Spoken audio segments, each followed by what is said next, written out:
Before there was a nation, there was a family. Before there was a promised land, there was slavery. And before the people of Israel could walk in freedom, they had to learn that freedom comes from God. The book of Exodus is the story of deliverance, but it is also much more than that. It is the story of a people who had been crushed beneath the weight of bondage for generations. They had suffered so long that slavery had become the only life they knew. Their cries rose from the land of Egypt, and God heard them. He remembered his covenant with Abraham, Isaac, and Jacob. He saw the suffering of his people. He knew their pain. And when the appointed time came, he moved. God called Moses from the flames of a burning bush and sent him back to the very place he had fled. Moses did not feel ready. He did not believe he was able. He saw his weakness, but God saw the purpose for which he had been prepared. With signs, wonders, and mighty judgments, God revealed his power before Pharaoh, before Egypt, and before Israel. The waters turned to blood. Darkness covered the land. The firstborn of Egypt fell. And beneath the blood of the Passover lamb, the children of Israel were protected. Then came the command to rise, to leave Egypt behind, to walk out of slavery, and to follow God into the unknown. But Pharaoh pursued them. The sea stood before them. The armies of Egypt closed in behind them. And when there appeared to be no way forward, God made a way through the sea. Exodus reminds us that the same God who calls his people out of bondage is also able to carry them through every obstacle that stands between slavery and freedom. Yet leaving Egypt was only the beginning. The people had to learn how to trust God in the wilderness. They had to learn that the one who delivered them would also feed them, guide them, protect them, correct them, and teach them how to live. At Mount Sinai, God gave his commandments and established his covenant with Israel. He showed them that they had not been rescued merely to wander without purpose. They had been delivered so they could become a holy people, a nation set apart for him. From the Passover lamb to the crossing of the Red Sea, from the giving of the commandments to the building of the tabernacle, every part of Exodus reveals the power, holiness, mercy, and faithfulness of God. This is not only the story of people coming out of Egypt. It is the story of God bringing Egypt out of his people. It is the story of leaving behind the thinking of slavery and learning to walk by faith. As you listen, remember that no chain is too strong for God to break. No enemy is too powerful for him to defeat. No sea is too wide for him to open, and no wilderness is too empty for him to provide a way through. The God who heard Israel's cry still hears the cries of his people. The God who led them by cloud and fire still knows how to guide those who trust him. And the God who brought them out with a mighty hand is still the God of deliverance. The book of Genesis ended with the children of Israel living in Egypt. Joseph had died. The years passed. A new Pharaoh arose who did not know Joseph. The family of Israel grew into a great people, and Egypt began to fear them. Their freedom was taken away. Their lives were made bitter with hard bondage. And it is here, in the darkness of slavery, that the book of Exodus begins. Now quiet your heart, open your mind, and listen as we begin the complete book of Exodus. Chapter 1. Now these are the names of the children of Israel which came into Egypt. Every man and his household came with Jacob. Exodus 1. Now these are the names of the children of Israel which came into Egypt. Every man and his household came with Jacob. Reuben, Simeon, Levi, and Judah, Issachar, Zebulun, and Benjamin, Dan and Naphtali, Gad and Asher. And all the souls that came out of the loins of Jacob were 70 souls, for Joseph was in Egypt already. And Joseph died, and all his brethren, and all that generation. And the children of Israel were fruitful, and increased abundantly, and multiplied, and waxed exceeding mighty, and the land was filled with them. Now there arose up a new king over Egypt, which knew not Joseph. And he said unto his people, Behold, the people of the children of Israel are more and mightier than we. Come on, let us deal wisely with them, lest they multiply, and it come to pass that, when there falleth out any war, they join also unto our enemies, and fight against us, and so get them up out of the land. Therefore they did set over them taskmasters, to afflict them with their burdens. And they built for Pharaoh treasure cities, Pithom and Ramses. But the more they afflicted them, the more they multiplied and grew. And they were grieved because of the children of Israel. And the Egyptians made the children of Israel to serve with rigor, and they made their lives bitter with hard bondage, in mortar and in brick, and in all manner of service in the field. All their service, wherein they made them serve, was with rigor. And the king of Egypt spake to the Hebrew midwives, of which the name of the one was Shiphrah, and the name of the other Puah. And he said, When ye do the office of a midwife to the Hebrew women, and see them upon the stools, if it be a son, then ye shall kill him. But if it be a daughter, then she shall live. But the midwives feared God, and did not as the king of Egypt commanded them, but saved the men-children alive. And the king of Egypt called for the midwives, and said unto them, Why have ye done this thing, and have saved the men-children alive? And the midwives said unto Pharaoh, Because the Hebrew women are not as the Egyptian women, for they are lively, and are delivered ere the midwives come in unto them. Therefore God dealt well with the midwives, and the people multiplied, and waxed very mighty. And it came to pass, because the midwives feared God, that he made them houses. And Pharaoh charged all his people, saying, Every son that is born ye shall cast into the river, and every daughter ye shall save alive. Exodus 2. And there went a man of the house of Levi, and took to wife a daughter of Levi. And the woman conceived, and bare a son. And when she saw him that he was a goodly child, she hid him 3 months. And when she could not longer hide him, she took for him an ark of bulrushes, and daubed it with slime and with pitch, and put the child therein. And she laid it in the flags by the river's brink. And his sister stood afar off, to wit what would be done to him. And the daughter of Pharaoh came down to wash herself at the river, and her maidens walked along by the river's side. And when she saw the ark among the flags, she sent her maid to fetch it. And when she had opened it, she saw the child, and behold, the babe wept. And she had compassion on him, and said, This is one of the Hebrews' children. Then said his sister to Pharaoh's daughter, Shall I go and call to thee a nurse of the Hebrew women, that she may nurse the child for thee? And Pharaoh's daughter said to her, Go. And the maid went and called the child's mother. And Pharaoh's daughter said unto her, Take this child away, and nurse it for me, and I will give thee thy wages. And the women took the child, and nursed it. And the child grew, and she brought him unto Pharaoh's daughter, and he became her son. And she called his name Moses, and she said, Because I drew him out of the water. And it came to pass in those days, when Moses was grown, that he went out unto his brethren, and looked on their burdens. And he spied an Egyptian smiting an Hebrew, one of his brethren.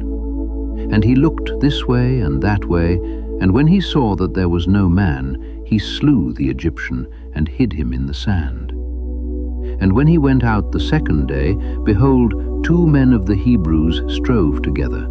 And he said to him that did the wrong, Wherefore smitest thou thy fellow? And he said, Who made thee a prince and a judge over us? Intendest thou to kill me as thou killedst the Egyptian?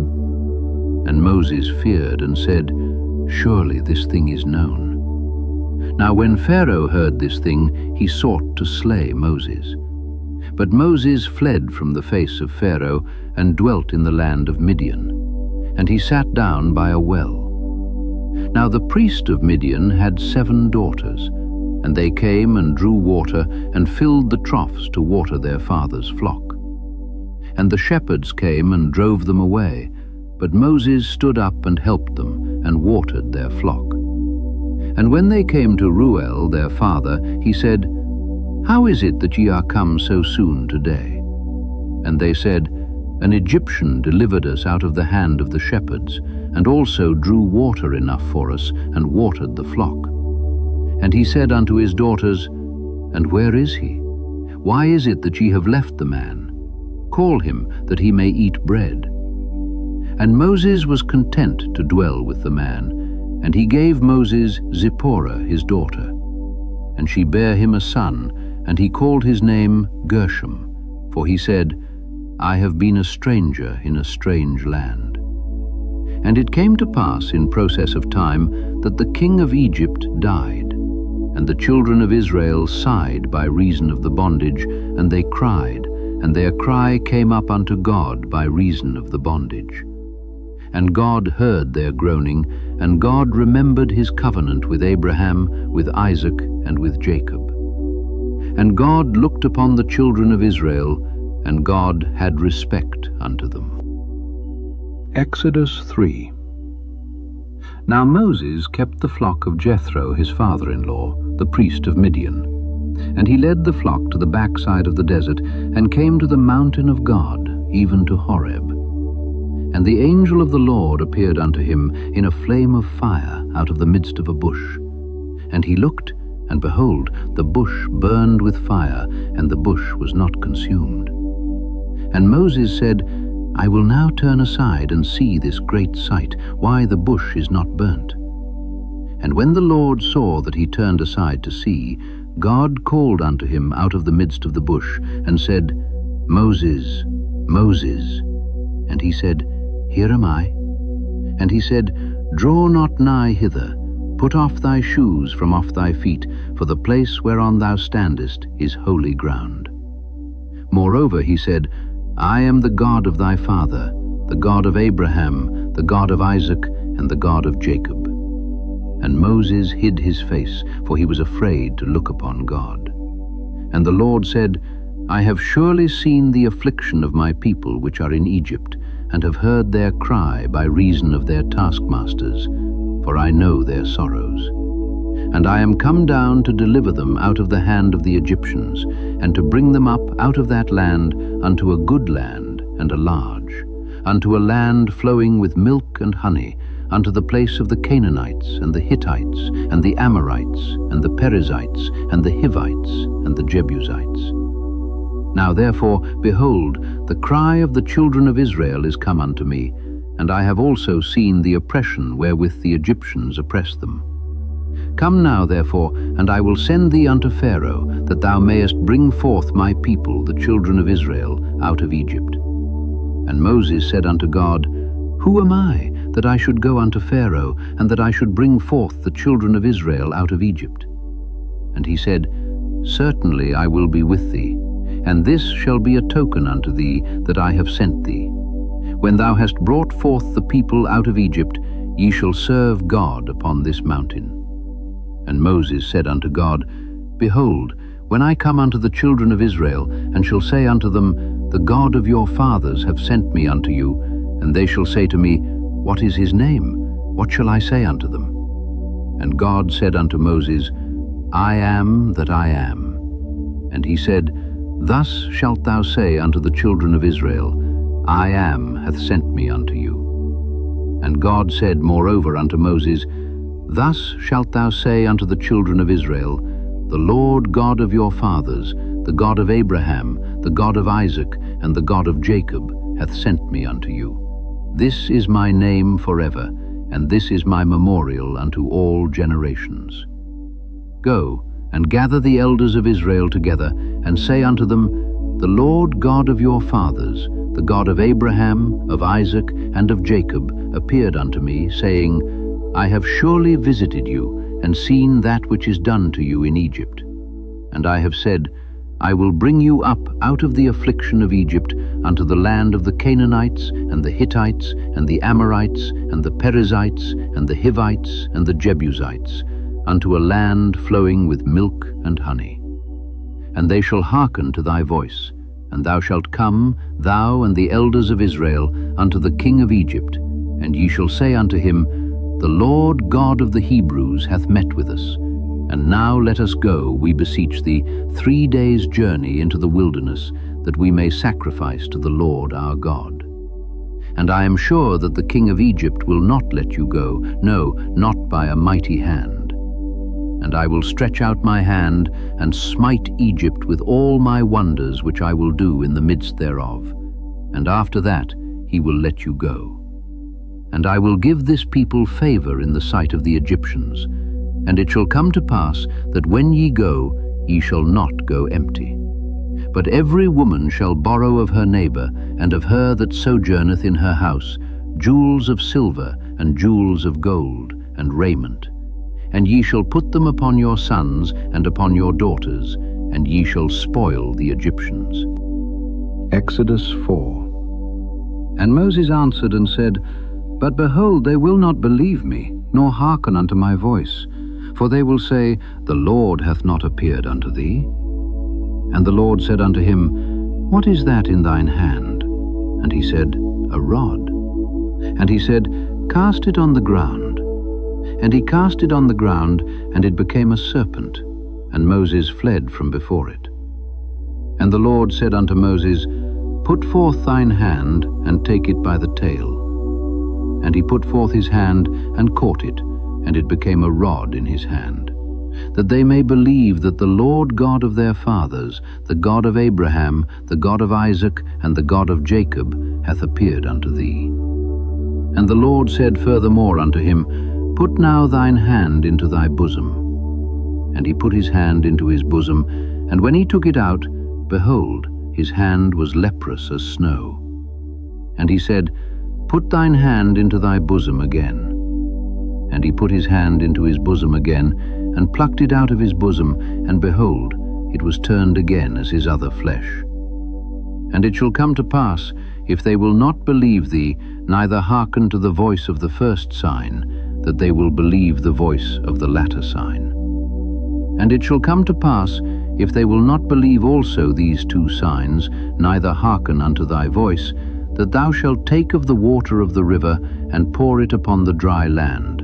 And the water which thou takest out of the river shall become blood upon the dry land. And Moses said unto the Lord, O my Lord, I am not eloquent, neither heretofore, nor since thou hast spoken unto thy servant, but I am slow of speech, and of a slow tongue. And the Lord said unto him, Who hath made man's mouth? Or who maketh the dumb, or deaf, or the seeing, or the blind? Have not I the Lord? Now therefore go, and I will be with thy mouth, and teach thee what thou shalt say.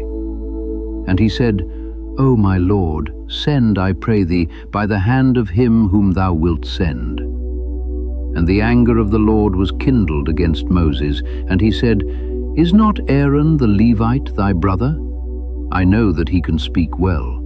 And also, behold, he cometh forth to meet thee, and when he seeth thee, he will be glad in his heart. And thou shalt speak unto him, and put words in his mouth, and I will be with thy mouth, and with his mouth, and will teach you what ye shall do. And he shall be thy spokesman unto the people, and he shall be, even he shall be to thee instead of a mouth, and thou shalt be to him instead of God. And thou shalt take this rod in thine hand, wherewith thou shalt do signs. And Moses went and returned to Jethro his father-in-law, and said unto him, Let me go, I pray thee, and return unto my brethren which are in Egypt, and see whether they be yet alive. And Jethro said to Moses, Go in peace. And the Lord said unto Moses in Midian, Go, return into Egypt, for all the men are dead which sought thy life. And Moses took his wife and his sons, and set them upon an ass, and he returned to the land of Egypt. And Moses took the rod of God in his hand. And the Lord said unto Moses, When thou goest to return into Egypt, see that thou do all those wonders before Pharaoh, which I have put in thine hand. But I will harden his heart, that he shall not let the people go. And thou shalt say unto Pharaoh, Thus saith the Lord, Israel is my son, even my firstborn. And I say unto thee, Let my son go, that he may serve me. And if thou refuse to let him go, behold, I will slay thy son, even thy firstborn. And it came to pass by the way in the inn, that the Lord met him, and sought to kill him. Then Zipporah took a sharp stone, and cut off the foreskin of her son, and cast it at his feet, and said, Surely a bloody husband art thou to me. So he let him go. Then she said, A bloody husband thou art, because of the circumcision. And the Lord said to Aaron, Go into the wilderness to meet Moses. And he went, and met him in the mount of God, and kissed him. And Moses told Aaron all the words of the Lord who had sent him, and all the signs which he had commanded him. And Moses and Aaron went and gathered together all the elders of the children of Israel. And Aaron spake all the words which the Lord had spoken unto Moses, and did the signs in the sight of the people. And the people believed. And when they heard that the Lord had visited the children of Israel, and that he had looked upon their affliction, then they bowed their heads and worshipped. Exodus 5. And afterward Moses and Aaron went in and told Pharaoh, Thus saith the Lord God of Israel, Let my people go, that they may hold a feast unto me in the wilderness. And Pharaoh said, Who is the Lord, that I should obey his voice to let Israel go? I know not the Lord, neither will I let Israel go. And they said, The God of the Hebrews hath met with us. Let us go, we pray thee, 3 days' journey into the desert, and sacrifice unto the Lord our God, lest he fall upon us with pestilence, or with the sword. And the king of Egypt said unto them, Wherefore do ye, Moses and Aaron, let the people from their works? Get you unto your burdens. And Pharaoh said, Behold, the people of the land now are many, and ye make them rest from their burdens. And Pharaoh commanded the same day the taskmasters of the people and their officers, saying, Ye shall no more give the people straw to make brick, as heretofore. Let them go and gather straw for themselves. And the tale of the bricks which they did make heretofore ye shall lay upon them. Ye shall not diminish aught thereof, for they be idle. Therefore they cry, saying, Let us go and sacrifice to our God. Let their more work be laid upon the men, that they may labor therein, and let them not regard vain words.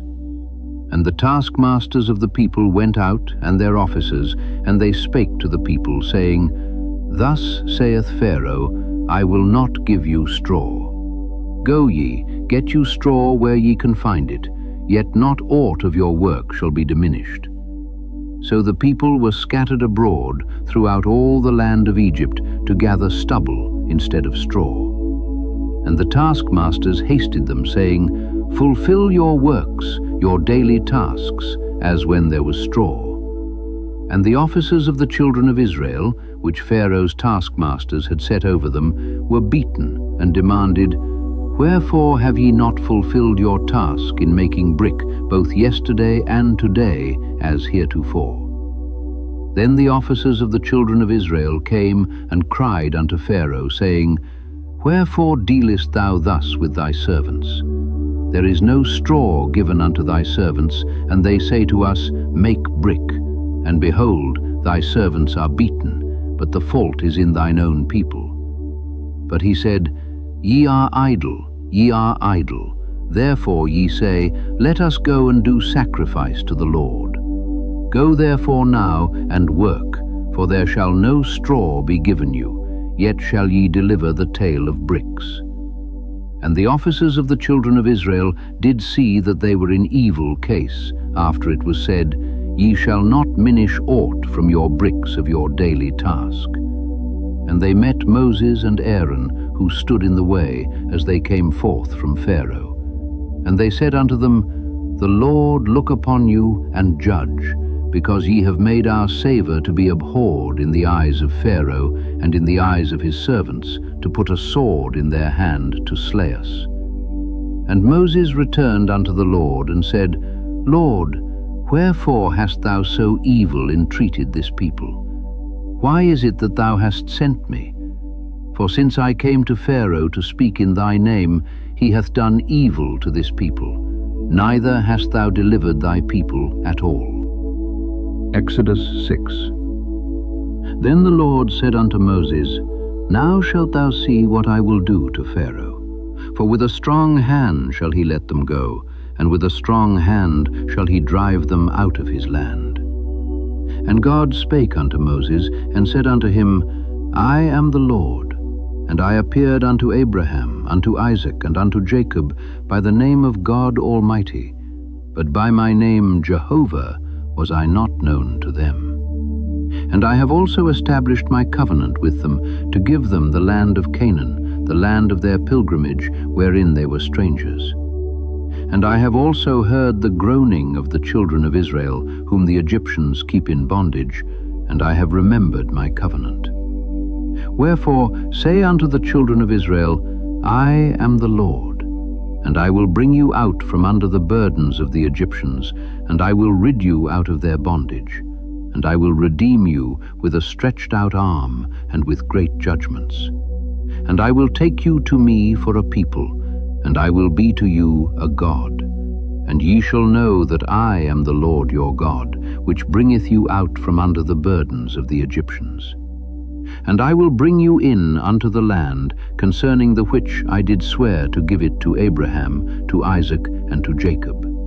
And I will give it you for an heritage. I am the Lord.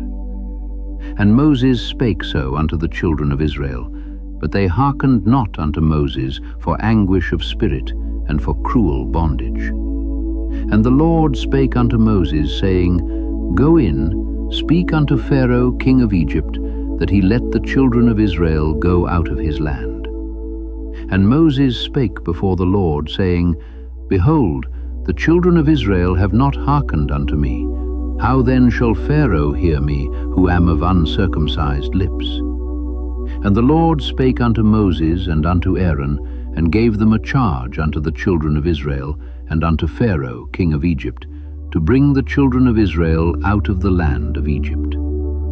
These be the heads of their fathers' houses. The sons of Reuben, the firstborn of Israel, Hanok and Palu, Hezron and Carmi. These be the families of Reuben.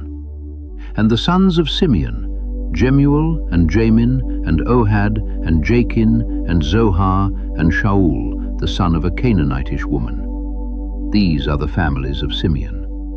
And these are the names of the sons of Levi according to their generations, Gershon and Kohath and Merari. And the years of the life of Levi were 137 years. The sons of Gershon, Libni and Shimi, according to their families. And the sons of Kohath, Amram and Izhar and Hebron and Uziel. And the years of the life of Kohath were 133 years. And the sons of Merari, Mahali and Mushi. These are the families of Levi according to their generations. And Amram took him Jochebed, his father's sister, to wife, and she bare him Aaron and Moses. And the years of the life of Amram were 137 years. And the sons of Izhar, Korah and Nepheg and Zikri. And the sons of Uziel, Mishael and Elzaphan and Zithri. And Aaron took him Elisheba, daughter of Aminadab, sister of Nashon, to wife. And she bare him Nadab, and Abihu, Eleazar, and Ithamar. And the sons of Korah, Asir, and Elkanah, and Abiasaph. These are the families of the Korhites. And Eleazar, Aaron's son, took him one of the daughters of Putiel to wife, and she bare him Phinehas. These are the heads of the fathers of the Levites according to their families.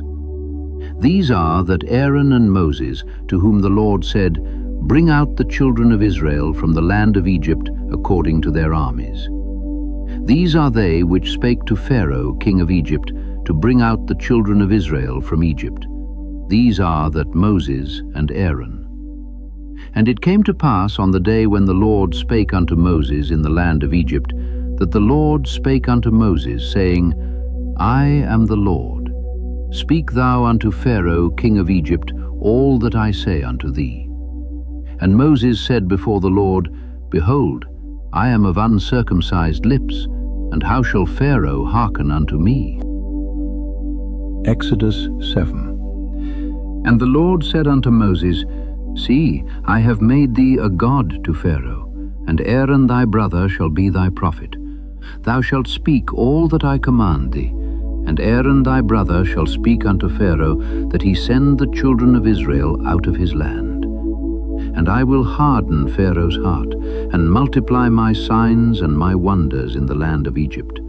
But Pharaoh shall not hearken unto you, that I may lay my hand upon Egypt, and bring forth mine armies, and my people the children of Israel, out of the land of Egypt by great judgments. And the Egyptians shall know that I am the Lord, when I stretch forth mine hand upon Egypt, and bring out the children of Israel from among them. And Moses and Aaron did as the Lord commanded them, so did they. And Moses was 80 years old, and Aaron 83 years old, when they spake unto Pharaoh. And the Lord spake unto Moses and unto Aaron, saying, When Pharaoh shall speak unto you, saying, Show a miracle for you, then thou shalt say unto Aaron, Take thy rod, and cast it before Pharaoh, and it shall become a serpent. And Moses and Aaron went in unto Pharaoh, and they did so as the Lord had commanded. And Aaron cast down his rod before Pharaoh and before his servants, and it became a serpent. Then Pharaoh also called the wise men and the sorcerers. Now the magicians of Egypt, they also did in like manner with their enchantments. For they cast down every man his rod, and they became serpents. But Aaron's rod swallowed up their rods. And he hardened Pharaoh's heart, that he hearkened not unto them, as the Lord had said. And the Lord said unto Moses, Pharaoh's heart is hardened, he refuseth to let the people go.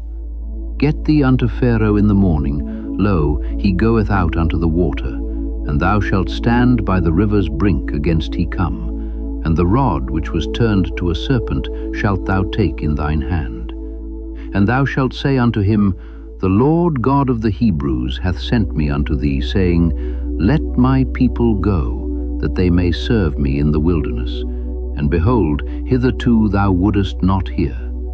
Thus saith the Lord, In this thou shalt know that I am the Lord. Behold, I will smite with the rod that is in mine hand upon the waters which are in the river, and they shall be turned to blood. And the fish that is in the river shall die, and the river shall stink, and the Egyptians shall loathe to drink of the water of the river.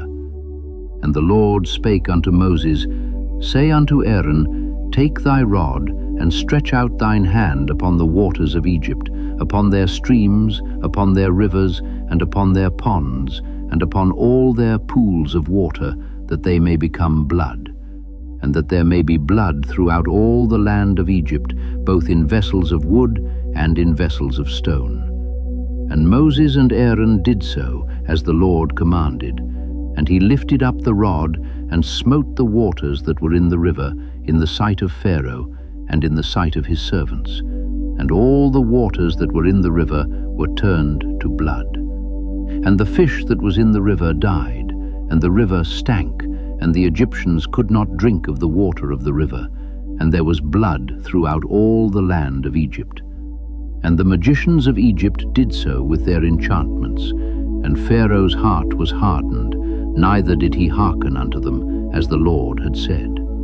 And Pharaoh turned and went into his house, neither did he set his heart to this also. And all the Egyptians digged round about the river for water to drink, for they could not drink of the water of the river. And 7 days were fulfilled after that the Lord had smitten the river. Exodus 8. And the Lord spake unto Moses, Go unto Pharaoh, and say unto him, Thus saith the Lord, Let my people go, that they may serve me. And if thou refuse to let them go, behold, I will smite all thy borders with frogs. And the river shall bring forth frogs abundantly, which shall go up and come into thine house, and into thy bedchamber, and upon thy bed, and into the house of thy servants, and upon thy people, and into thine ovens, and into thy kneading troughs. And the frogs shall come up both on thee, and upon thy people, and upon all thy servants. And the Lord spake unto Moses, Say unto Aaron, Stretch forth thine hand with thy rod over the streams, over the rivers, and over the ponds, and cause frogs to come up upon the land of Egypt. And Aaron stretched out his hand over the waters of Egypt, and the frogs came up and covered the land of Egypt. And the magicians did so with their enchantments, and brought up frogs upon the land of Egypt. Then Pharaoh called for Moses and Aaron, and said, Entreat the Lord that he may take away the frogs from me and from my people, and I will let the people go, that they may do sacrifice unto the Lord. And Moses said unto Pharaoh, Glory over me. When shall I entreat for thee, and for thy servants, and for thy people, to destroy the frogs from thee and thy houses, that they may remain in the river only? And he said, Tomorrow. And he said, Be it according to thy word, that thou mayest know that there is none like unto the Lord our God.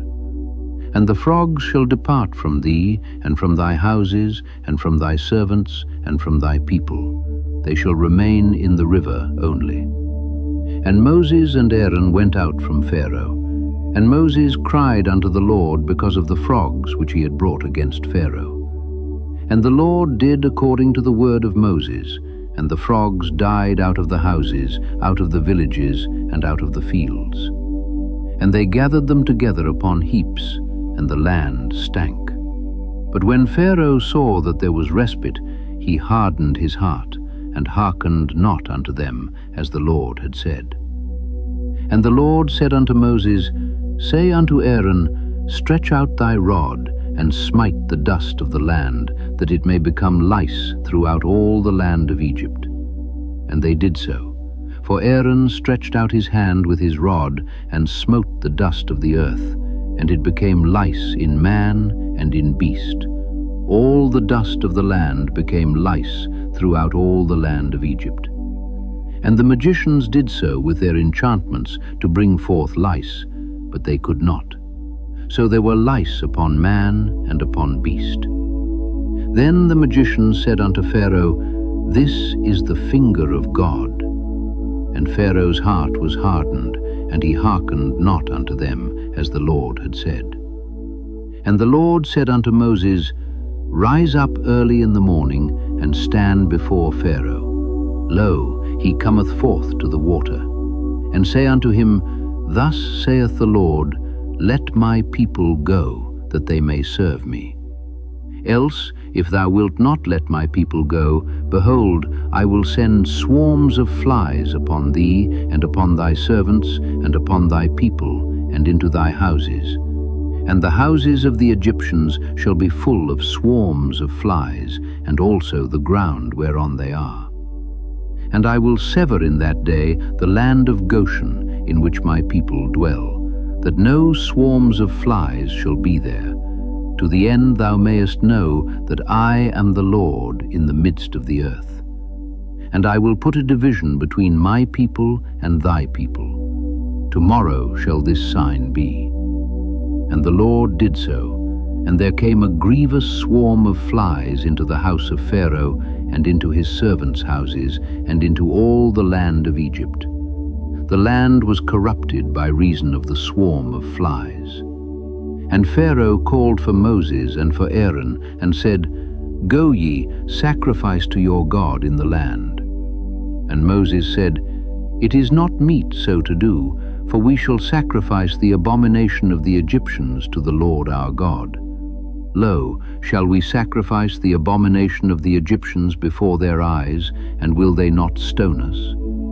We will go 3 days' journey into the wilderness, and sacrifice to the Lord our God, as he shall command us.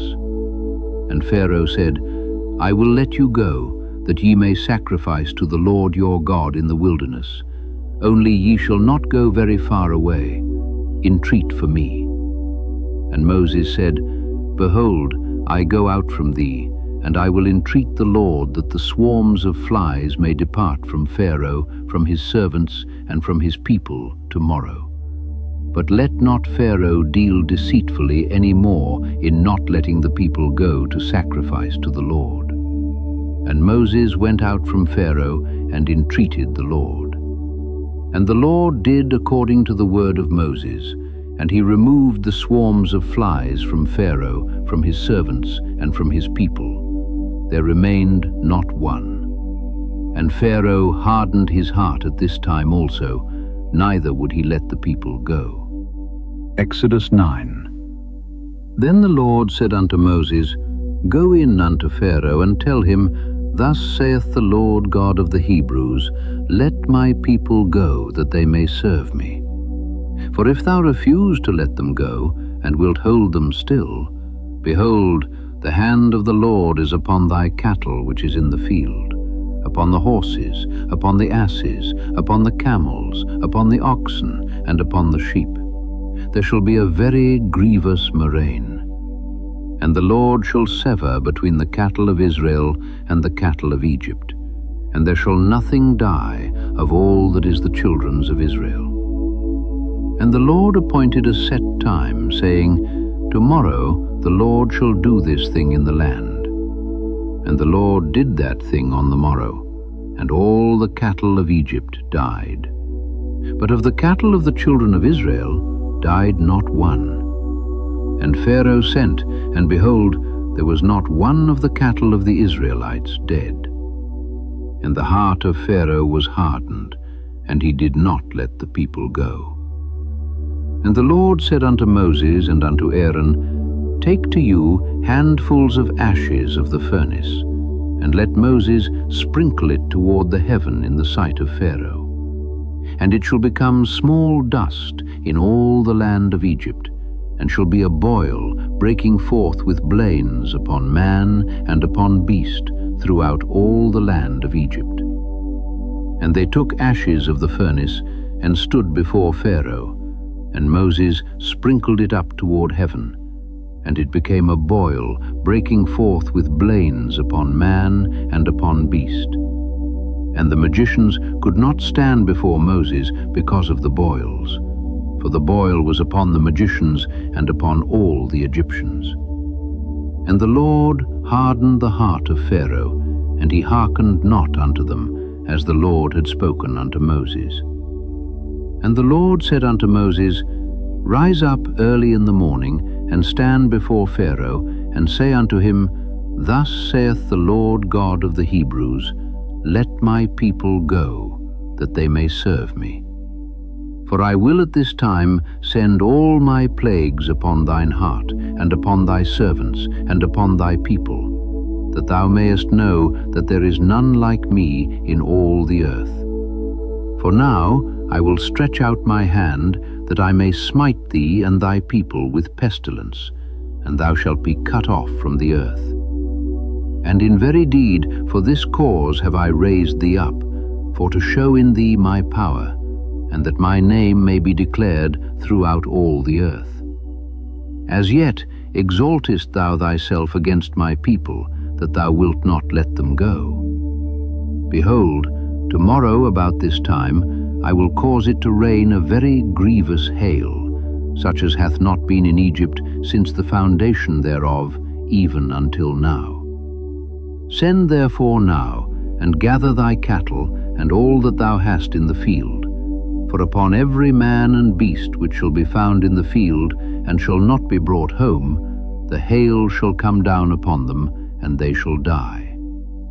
He that feared the word of the Lord among the servants of Pharaoh made his servants and his cattle flee into the houses. And he that regarded not the word of the Lord left his servants and his cattle in the field. And the Lord said unto Moses, Stretch forth thine hand toward heaven, that there may be hail in all the land of Egypt, upon man, and upon beast, and upon every herb of the field, throughout the land of Egypt. And Moses stretched forth his rod toward heaven, and the Lord sent thunder and hail, and the fire ran along upon the ground, and the Lord rained hail upon the land of Egypt. So there was hail, and fire mingled with the hail, very grievous, such as there was none like it in all the land of Egypt since it became a nation. And the hail smote throughout all the land of Egypt, all that was in the field, both man and beast. And the hail smote every herb of the field, and brake every tree of the field. Only in the land of Goshen, where the children of Israel were, was there no hail. And Pharaoh sent and called for Moses and Aaron, and said unto them, I have sinned this time. The Lord is righteous, and I and my people are wicked. Entreat the Lord, for it is enough that there be no more mighty thunderings and hail, and I will let you go, and ye shall stay no longer. And Moses said unto him, As soon as I am gone out of the city, I will spread abroad my hands unto the Lord, and the thunder shall cease, neither shall there be any more hail, that thou mayest know how that the earth is the Lord's. But as for thee and thy servants, I know that ye will not yet fear the Lord God. And the flax and the barley was smitten, for the barley was in the ear, and the flax was bold. But the wheat and the rye were not smitten, for they were not grown up. And Moses went out of the city from Pharaoh, and spread abroad his hands unto the Lord. And the thunders and hail ceased, and the rain was not poured upon the earth. And when Pharaoh saw that the rain and the hail and the thunders were ceased, he sinned yet more, and hardened his heart, he and his servants. And the heart of Pharaoh was hardened, neither would he let the children of Israel go, as the Lord had spoken by Moses. Exodus 10. And the Lord said unto Moses, Go in unto Pharaoh, for I have hardened his heart, and the heart of his servants, that I might show these my signs before him, and that thou mayest tell in the ears of thy son and of thy son's son what things I have wrought in Egypt, and my signs which I have done among them, that ye may know how that I am the Lord. And Moses and Aaron came in unto Pharaoh, and said unto him, Thus saith the Lord God of the Hebrews, How long wilt thou refuse to humble thyself before me? Let my people go, that they may serve me. Else, if thou refuse to let my people go, behold, tomorrow will I bring the locusts into thy coast, and they shall cover the face of the earth, that one cannot be able to see the earth. And they shall eat the residue of that which is escaped, which remaineth unto you from the hail, and shall eat every tree which groweth for you out of the field. And they shall fill thy houses, and the houses of all thy servants, and the houses of all the Egyptians, which neither thy fathers nor thy fathers' fathers have seen, since the day that they were upon the earth unto this day. And he turned himself, and went out from Pharaoh. And Pharaoh's servants said unto him, How long shall this man be a snare unto us? Let the men go, that they may serve the Lord their God. Knowest thou not yet that Egypt is destroyed? And Moses and Aaron were brought again unto Pharaoh, and he said unto them, Go, serve the Lord your God, but who are they that shall go? And Moses said, We will go with our young and with our old, with our sons and with our daughters, with our flocks and with our herds will we go, for we must hold a feast unto the Lord. And he said unto them, Let the Lord be so with you, as I will let you go, and your little ones. Look to it, for evil is before you. Not so.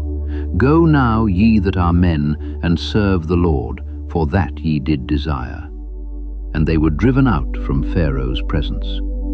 And the Lord said unto Moses, Stretch out thine hand over the land of Egypt for the locusts, that they may come up upon the land of Egypt, and eat every herb of the land, even all that the hail hath left. And Moses stretched forth his rod over the land of Egypt, and the Lord brought an east wind upon the land all that day and all that night.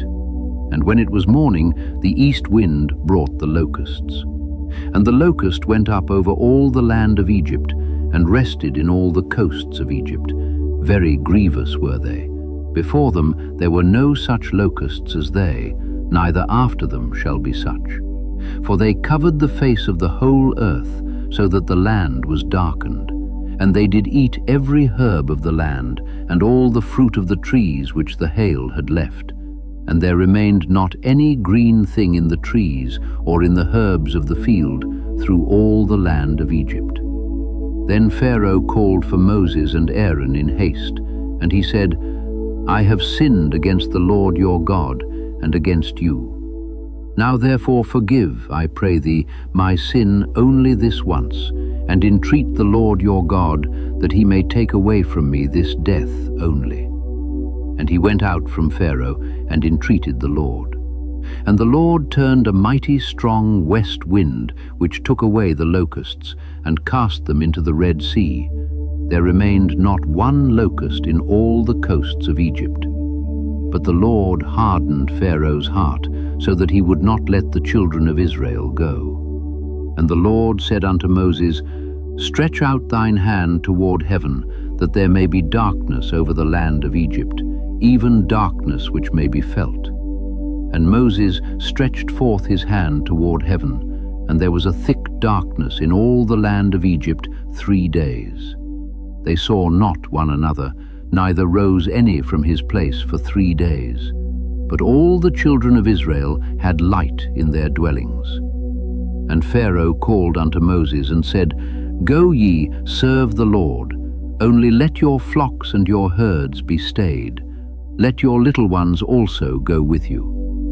And Moses said, Thou must give us also sacrifices and burnt offerings, that we may sacrifice unto the Lord our God. Our cattle also shall go with us.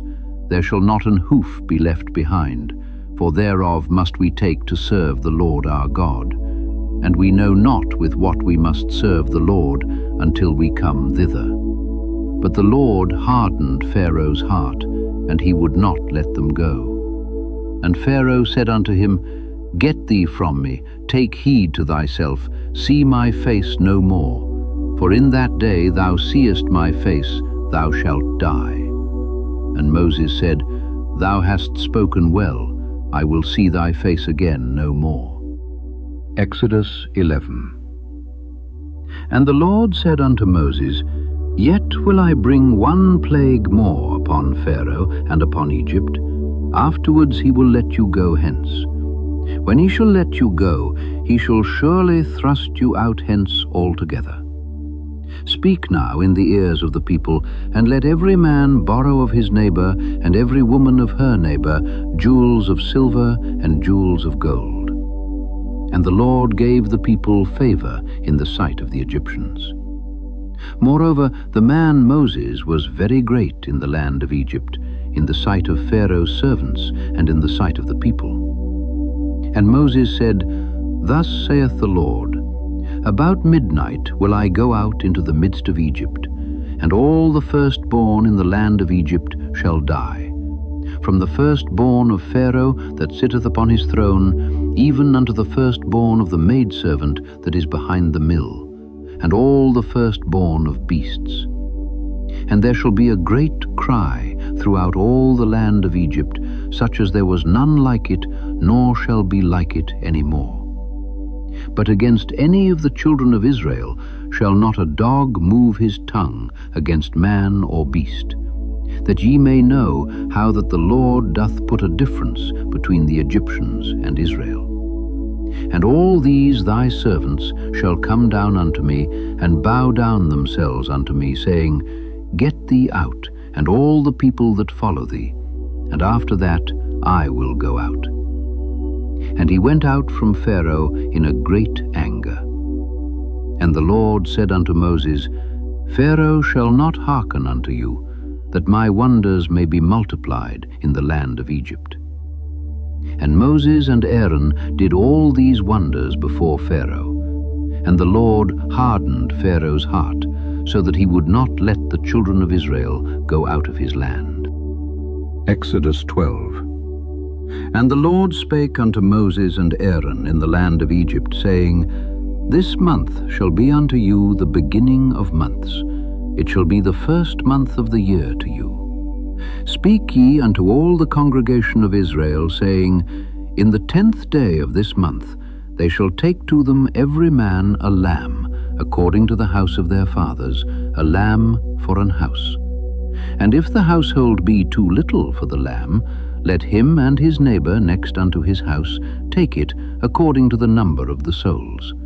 Every man according to his eating shall make your count for the lamb.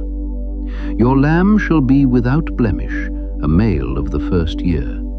Ye shall take it out from the sheep or from the goats, and ye shall keep it up until the 14th day of the same month.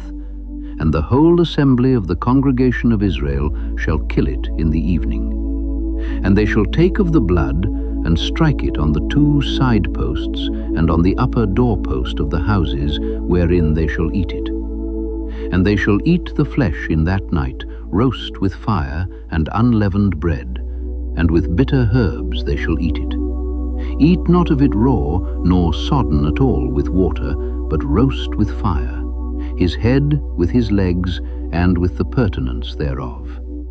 And ye shall let nothing of it remain until the morning, and that which remaineth of it until the morning ye shall burn with fire. And thus shall ye eat it, with your loins girded, your shoes on your feet, and your staff in your hand, and ye shall eat it in haste. It is the Lord's Passover. For I will pass through the land of Egypt this night, and will smite all the firstborn in the land of Egypt, both man and beast, and against all the gods of Egypt I will execute judgment. I am the Lord. And the blood shall be to you for a token upon the houses where ye are. And when I see the blood, I will pass over you, and the plague shall not be upon you to destroy you when I smite the land of Egypt. And this day shall be unto you for a memorial, and ye shall keep it a feast to the Lord throughout your generations. Ye shall keep it a feast by an ordinance forever. 7 days shall ye eat unleavened bread. Even the first day ye shall put away leaven out of your houses. For whosoever eateth leavened bread from the first day until the 7th day, that soul shall be cut off from Israel. And in the first day there shall be an holy convocation, and in the 7th day there shall be an holy convocation to you. No manner of work shall be done in them, save that which every man must eat, that only may be done of you. And ye shall observe the feast of unleavened bread, for in this selfsame day have I brought your armies out of the land of Egypt. Therefore shall ye observe this day in your generations by an ordinance forever. In the 1st month, on the 14th day of the month at even, ye shall eat unleavened bread, until the 21st day of the month at even. 7 days shall there be no leaven found in your houses. For whosoever eateth that which is leavened, even that soul shall be cut off from the congregation of Israel, whether he be a stranger or born in the land. Ye shall eat nothing leavened. In all your habitations shall ye eat unleavened bread. Then Moses called for all the elders of Israel, and said unto them, Draw out and take you a lamb according to your families, and kill the Passover. And ye shall take a bunch of hyssop, and dip it in the blood that is in the basin, and strike the lintel and the 2 side posts with the blood that is in the basin. And none of you shall go out at the door of his house until the morning. For the Lord will pass through to smite the Egyptians. And when he seeth the blood upon the lintel and on the 2 side posts, the Lord will pass over the door, and will not suffer the destroyer to come in unto your houses to smite you. And ye shall observe this thing for an ordinance to thee and to thy sons forever. And it shall come to pass, when ye be come to the land which the Lord will give you, according as he hath promised, that ye shall keep this service. And it shall come to pass, when your children shall say unto you, What mean ye by this service? That ye shall say, It is the sacrifice of the Lord's Passover, who passed over the houses of the children of Israel in Egypt, when he smote the Egyptians and delivered our houses. And the people bowed the head and worshipped. And the children of Israel went away and did as the Lord had commanded Moses and Aaron, so did they.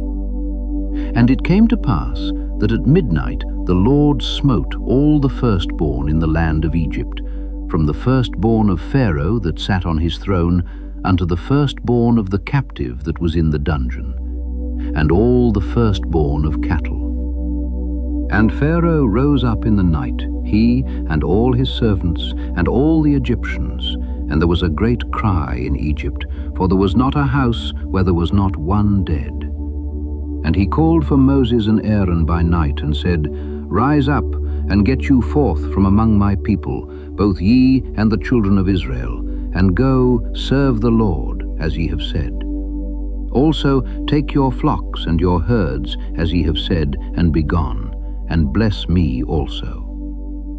And the Egyptians were urgent upon the people, that they might send them out of the land in haste, for they said, We be all dead men.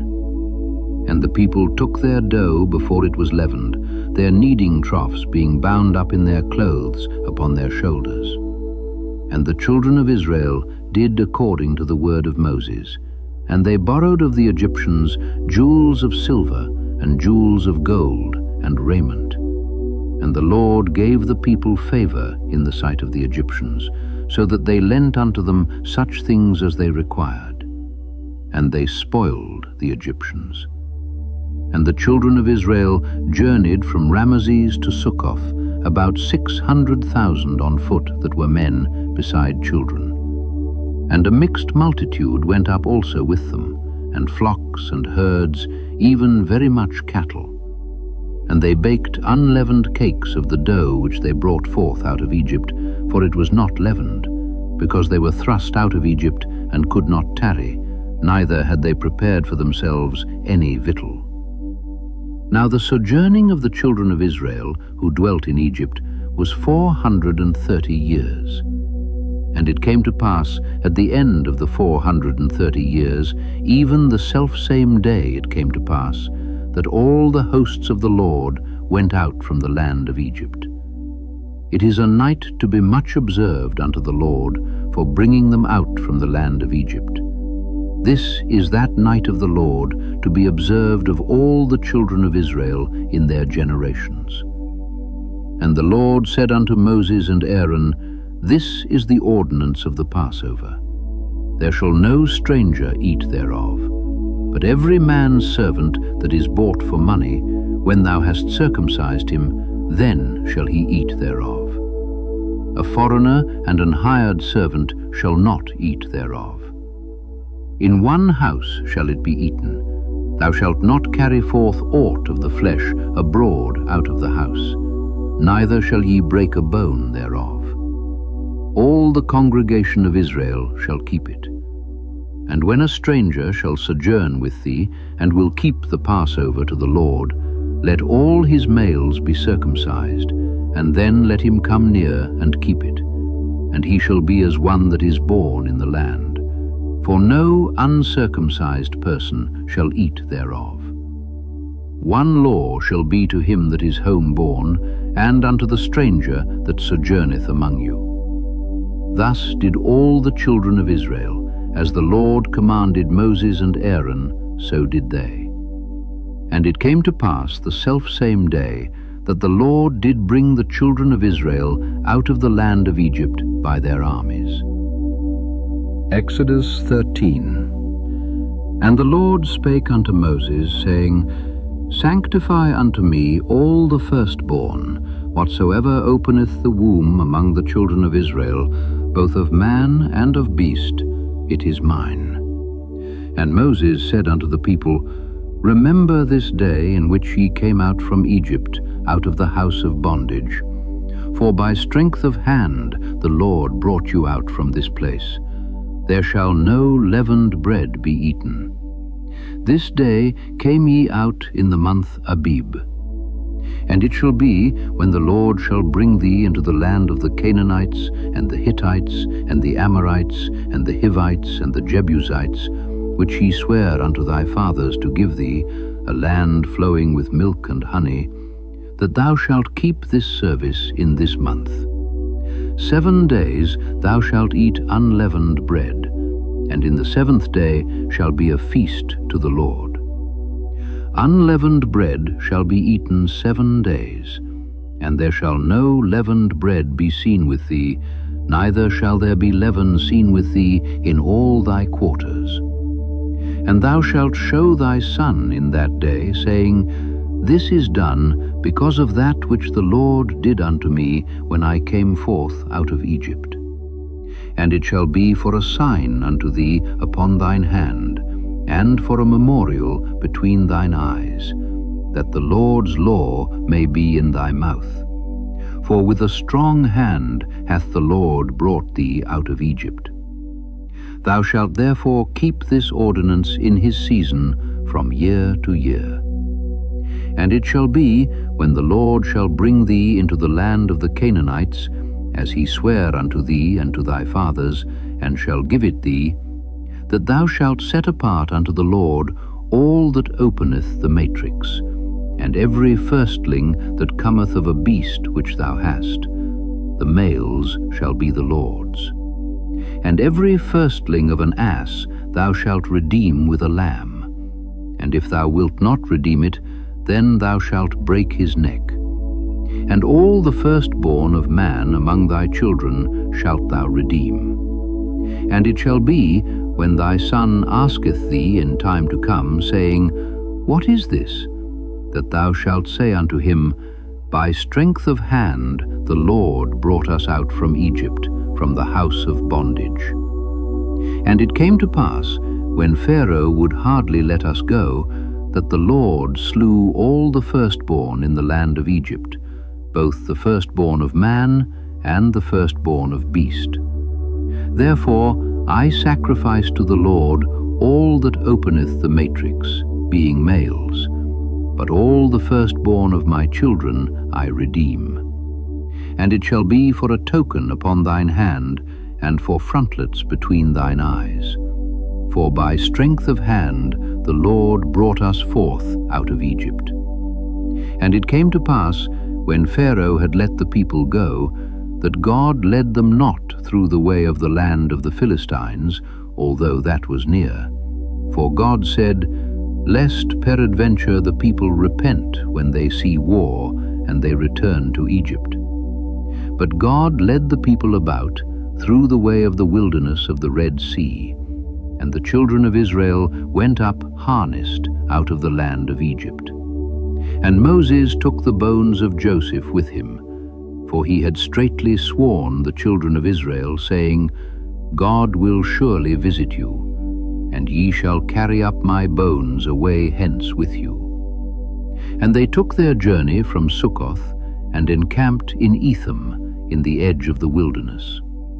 And the Lord went before them by day in a pillar of a cloud, to lead them the way, and by night in a pillar of fire, to give them light, to go by day and night.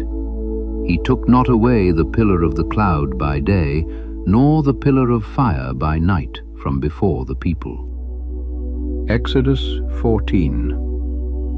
And the Lord spake unto Moses, saying, "Speak unto the children of Israel, that they turn and encamp before Pihahiroth, between Migdol and the sea, over against Baal-zephon. Before it shall ye encamp by the sea. For Pharaoh will say of the children of Israel, They are entangled in the land, the wilderness hath shut them in. And I will harden Pharaoh's heart, that he shall follow after them, and I will be honored upon Pharaoh and upon all his host, that the Egyptians may know that I am the Lord." And they did so. And it was told the king of Egypt that the people fled, and the heart of Pharaoh and of his servants was turned against the people. And they said, "Why have we done this, that we have let Israel go from serving us?" And he made ready his chariot, and took his people with him. And he took 600 chosen chariots, and all the chariots of Egypt, and captains over every one of them. And the Lord hardened the heart of Pharaoh, king of Egypt, and he pursued after the children of Israel. And the children of Israel went out with an high hand. But the Egyptians pursued after them, all the horses and chariots of Pharaoh, and his horsemen, and his army, and overtook them encamping by the sea, beside Pihahiroth, before Baal-zephon. And when Pharaoh drew nigh, the children of Israel lifted up their eyes, and behold, the Egyptians marched after them, and they were sore afraid. And the children of Israel cried out unto the Lord. And they said unto Moses, "Because there were no graves in Egypt, hast thou taken us away to die in the wilderness? Wherefore hast thou dealt thus with us, to carry us forth out of Egypt? Is not this the word that we did tell thee in Egypt, saying, Let us alone, that we may serve the Egyptians? For it had been better for us to serve the Egyptians, than that we should die in the wilderness." And Moses said unto the people, "Fear ye not, stand still, and see the salvation of the Lord, which he will show to you today. For the Egyptians whom ye have seen today, ye shall see them again no more forever.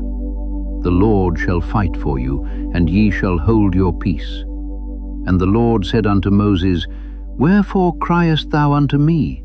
Speak unto the children of Israel, that they go forward. But lift thou up thy rod, and stretch out thine hand over the sea, and divide it. And the children of Israel shall go on dry ground through the midst of the sea. And I, behold, I will harden the hearts of the Egyptians, and they shall follow them. And I will get me honor upon Pharaoh, and upon all his host, upon his chariots, and upon his horsemen. And the Egyptians shall know that I am the Lord, when I have gotten me honor upon Pharaoh, upon his chariots, and upon his horsemen." And the angel of God, which went before the camp of Israel, removed, and went behind them. And the pillar of the cloud went from before their face, and stood behind them. And it came between the camp of the Egyptians and the camp of Israel. And it was a cloud and darkness to them, but it gave light by night to these, so that the one came not near the other all the night. And Moses stretched out his hand over the sea, and the Lord caused the sea to go back by a strong east wind all that night, and made the sea dry land, and the waters were divided. And the children of Israel went into the midst of the sea upon the dry ground, and the waters were a wall unto them on their right hand and on their left. And the Egyptians pursued, and went in after them to the midst of the sea, even all Pharaoh's horses, his chariots, and his horsemen. And it came to pass that in the morning watch the Lord looked unto the host of the Egyptians through the pillar of fire and of the cloud, and troubled the host of the Egyptians, and took off their chariot wheels, that they drave them heavily. So that the Egyptians said, "Let us flee from the face of Israel, for the Lord fighteth for them against the Egyptians." And the Lord said unto Moses, "Stretch out thine hand over the sea, that the waters may come again upon the Egyptians, upon their chariots, and upon their horsemen."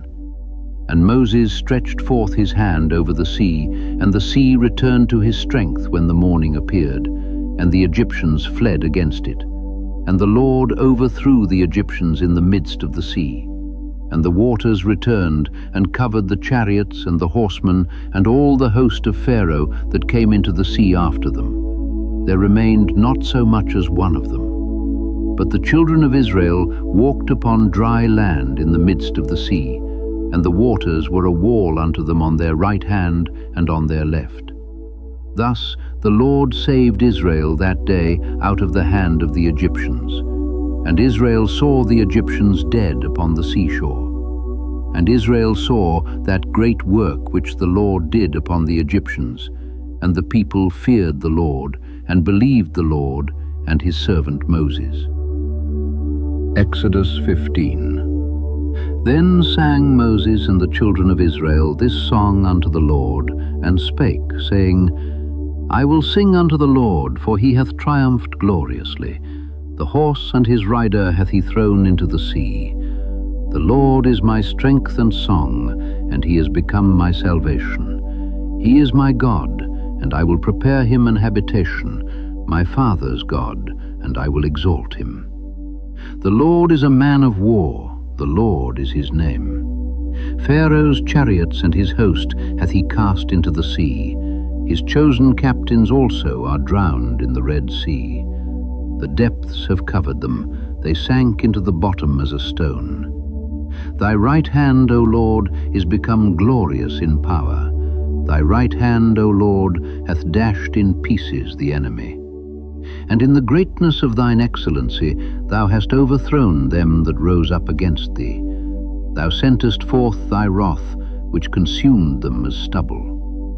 And with the blast of thy nostrils the waters were gathered together, the floods stood upright as an heap, and the depths were congealed in the heart of the sea. The enemy said, I will pursue, I will overtake, I will divide the spoil, my lust shall be satisfied upon them, I will draw my sword, my hand shall destroy them. Thou didst blow with thy wind, the sea covered them, they sank as lead in the mighty waters. Who is like unto thee, O Lord, among the gods? Who is like thee, glorious in holiness, fearful in praises, doing wonders? Thou stretchedst out thy right hand, the earth swallowed them. Thou in thy mercy hast led forth the people which thou hast redeemed. Thou hast guided them in thy strength unto thy holy habitation. The people shall hear and be afraid. Sorrow shall take hold on the inhabitants of Palestina. Then the dukes of Edom shall be amazed, the mighty men of Moab, trembling shall take hold upon them. All the inhabitants of Canaan shall melt away. Fear and dread shall fall upon them. By the greatness of thine arm they shall be as still as a stone. Till thy people pass over, O Lord, till the people pass over which thou hast purchased. Thou shalt bring them in, and plant them in the mountain of thine inheritance, in the place, O Lord, which thou hast made for thee to dwell in the sanctuary, O Lord, which thy hands have established. The Lord shall reign for ever and ever.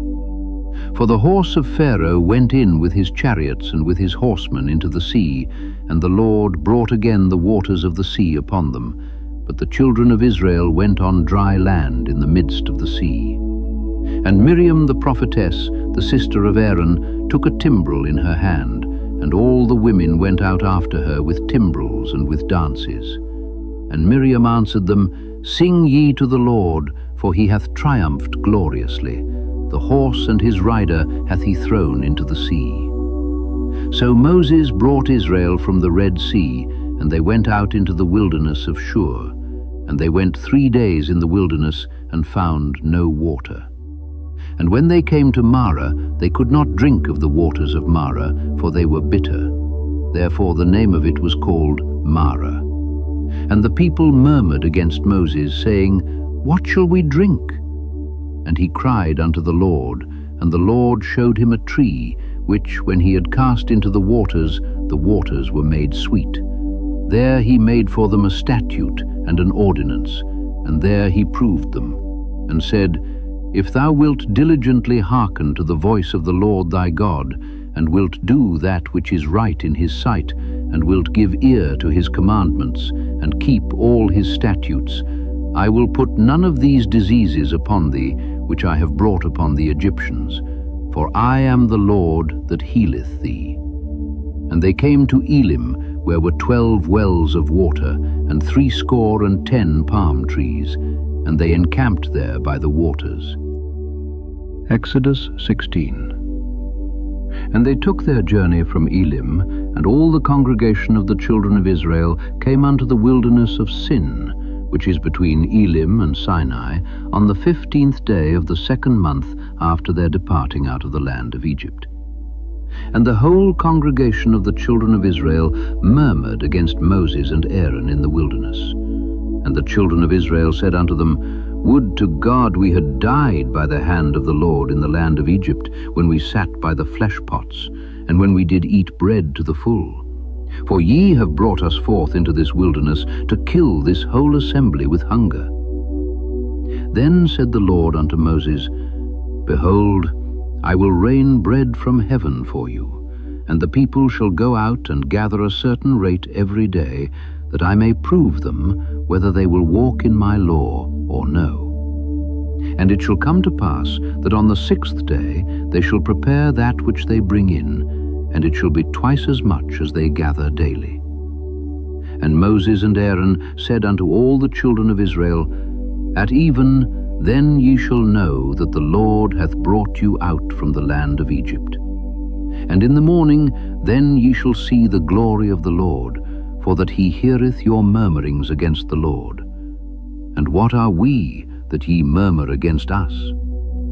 And Moses said, This shall be, when the Lord shall give you in the evening flesh to eat, and in the morning bread to the full, for that the Lord heareth your murmurings which ye murmur against him. And what are we? Your murmurings are not against us, but against the Lord. And Moses spake unto Aaron, Say unto all the congregation of the children of Israel, Come near before the Lord, for he hath heard your murmurings. And it came to pass, as Aaron spake unto the whole congregation of the children of Israel, that they looked toward the wilderness, and behold, the glory of the Lord appeared in the cloud. And the Lord spake unto Moses, saying, I have heard the murmurings of the children of Israel. Speak unto them, saying, At even ye shall eat flesh, and in the morning ye shall be filled with bread, and ye shall know that I am the Lord your God. And it came to pass that at even the quails came up and covered the camp. And in the morning the dew lay round about the host. And when the dew that lay was gone up, behold, upon the face of the wilderness there lay a small round thing, as small as the hoar frost on the ground. And when the children of Israel saw it, they said one to another, It is manna, for they wist not what it was. And Moses said unto them, This is the bread which the Lord hath given you to eat. This is the thing which the Lord hath commanded. Gather of it every man according to his eating, an omer for every man, according to the number of your persons. Take ye every man for them which are in his tents. And the children of Israel did so, and gathered, some more, some less. And when they did mete it with an omer, he that gathered much had nothing over, and he that gathered little had no lack. They gathered every man according to his eating. And Moses said, Let no man leave of it till the morning. Notwithstanding they hearkened not unto Moses, but some of them left of it until the morning, and it bred worms, and stank. And Moses was wroth with them.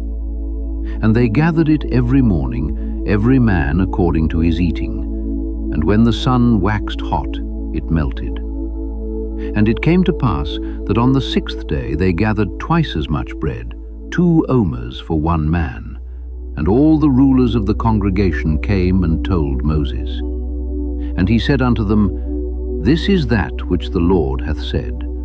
Tomorrow is the rest of the holy Sabbath unto the Lord. Bake that which ye will bake today, and seethe that ye will seethe. And that which remaineth over lay up for you to be kept until the morning. And they laid it up till the morning, as Moses bade, and it did not stink, neither was there any worm therein. And Moses said, Eat that today, For today is a Sabbath unto the Lord. Today ye shall not find it in the field. 6 days ye shall gather it, but on the 7th day, which is the Sabbath, in it there shall be none. And it came to pass that there went out some of the people on the 7th day for to gather, and they found none. And the Lord said unto Moses, How long refuse ye to keep my commandments and my laws? See, for that the Lord hath given you the Sabbath, therefore he giveth you on the 6th day the bread of 2 days. Abide ye every man in his place. Let no man go out of his place on the 7th day. So the people rested on the 7th day. Exodus 17. And all the congregation of the children of Israel journeyed from the wilderness of Sin after their journeys, according to the commandment of the Lord, and pitched in Rephidim. And there was no water for the people to drink. Wherefore the people did chide with Moses, and said, Give us water that we may drink. And Moses said unto them, Why chide ye with me? Wherefore do ye tempt the Lord? And the people thirsted there for water, and the people murmured against Moses, and said, Wherefore is this that thou hast brought us up out of Egypt, to kill us and our children and our cattle with thirst? And Moses cried unto the Lord, saying, What shall I do unto this people? They be almost ready to stone me. And the Lord said unto Moses, Go on before the people, and take with thee of the elders of Israel, and thy rod, wherewith thou smotest the river, take in thine hand, and go. Behold, I will stand before thee there upon the rock in Horeb, and thou shalt smite the rock, and there shall come water out of it, that the people may drink. And Moses did so in the sight of the elders of Israel. And he called the name of the place Massah and Meribah, because of the chiding of the children of Israel, and because they tempted the Lord, saying, Is the Lord among us, or not? Then came Amalek, and fought with Israel in Rephidim. And Moses said unto Joshua, Choose us out men, and go out, fight with Amalek. Tomorrow I will stand on the top of the hill with the rod of God in mine hand. So Joshua did as Moses had said to him, and fought with Amalek. And Moses, Aaron, and Hur went up to the top of the hill. And it came to pass, when Moses held up his hand, that Israel prevailed. And when he let down his hand, Amalek prevailed. But Moses' hands were heavy, and they took a stone, and put it under him, and he sat thereon. And Aaron and Hur stayed up his hands, the one on the one side, and the other on the other side. And his hands were steady until the going down of the sun. And Joshua discomfited Amalek and his people with the edge of the sword. And the Lord said unto Moses, Write this for a memorial in a book, and rehearse it in the ears of Joshua. For I will utterly put out the remembrance of Amalek from under heaven. And Moses built an altar, and called the name of it Jehovah Nissi. For he said, Because the Lord hath sworn that the Lord will have war with Amalek from generation to generation. Exodus 18. When Jethro, the priest of Midian, Moses' father-in-law, heard of all that God had done for Moses and for Israel his people, and that the Lord had brought Israel out of Egypt, then Jethro, Moses' father-in-law, took Zipporah, Moses' wife, after he had sent her back, and her 2 sons, of which the name of the one was Gershom, for he said, I have been an alien in a strange land, and the name of the other was Eleazar, for the God of my father, said he, was mine help, and delivered me from the sword of Pharaoh. And Jethro, Moses' father-in-law, came with his sons and his wife unto Moses into the wilderness, where he encamped at the mount of God. And he said unto Moses, I, thy father-in-law Jethro, am come unto thee, and thy wife and her 2 sons with her. And Moses went out to meet his father-in-law, and did obeisance, and kissed him. And they asked each other of their welfare, and they came into the tent. And Moses told his father-in-law all that the Lord had done unto Pharaoh and to the Egyptians for Israel's sake, and all the travail that had come upon them by the way, and how the Lord delivered them. And Jethro rejoiced for all the goodness which the Lord had done to Israel, whom he had delivered out of the hand of the Egyptians. And Jethro said, Blessed be the Lord, who hath delivered you out of the hand of the Egyptians, and out of the hand of Pharaoh, who hath delivered the people from under the hand of the Egyptians. Now I know that the Lord is greater than all gods, for in the thing wherein they dealt proudly, he was above them. And Jethro, Moses' father-in-law, took a burnt offering and sacrifices for God.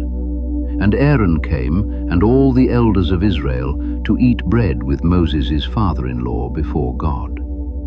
And it came to pass on the morrow that Moses sat to judge the people. And the people stood by Moses from the morning unto the evening. And when Moses' father-in-law saw all that he did to the people, he said, What is this thing that thou doest to the people? Why sittest thou thyself alone, and all the people stand by thee from morning unto even?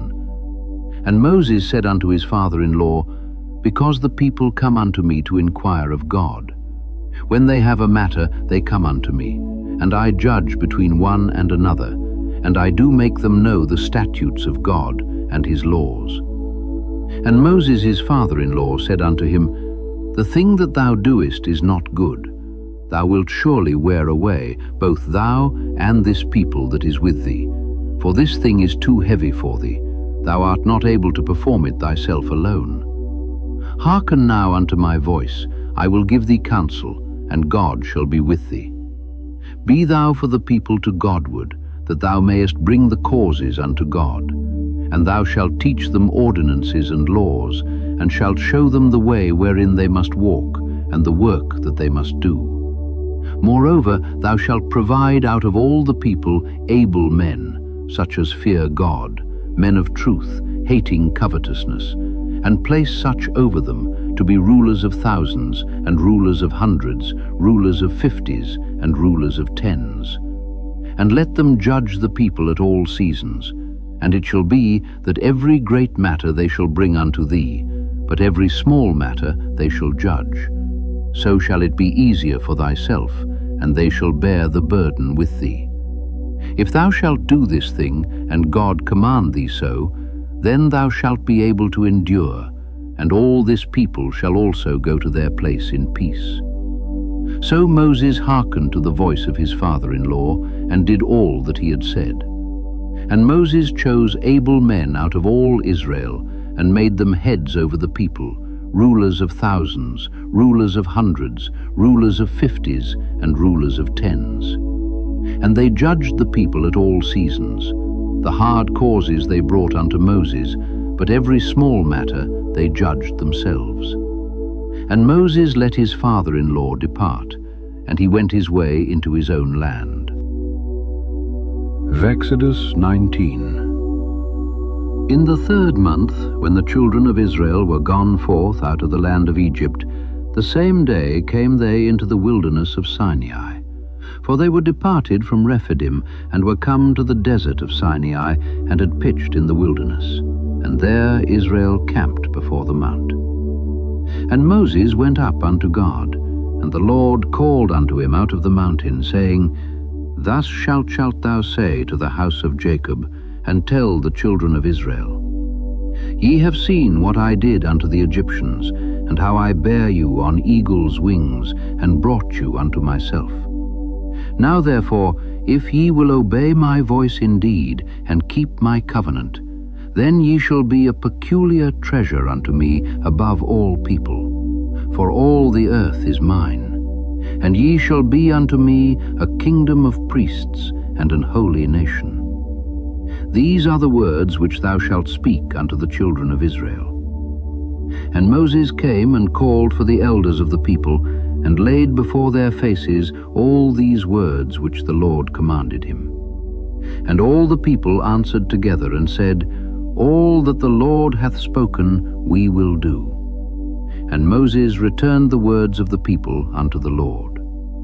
And the Lord said unto Moses, Lo, I come unto thee in a thick cloud, that the people may hear when I speak with thee, and believe thee forever.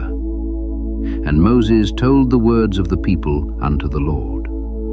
And the Lord said unto Moses, Go unto the people, and sanctify them today and tomorrow, and let them wash their clothes, and be ready against the third day.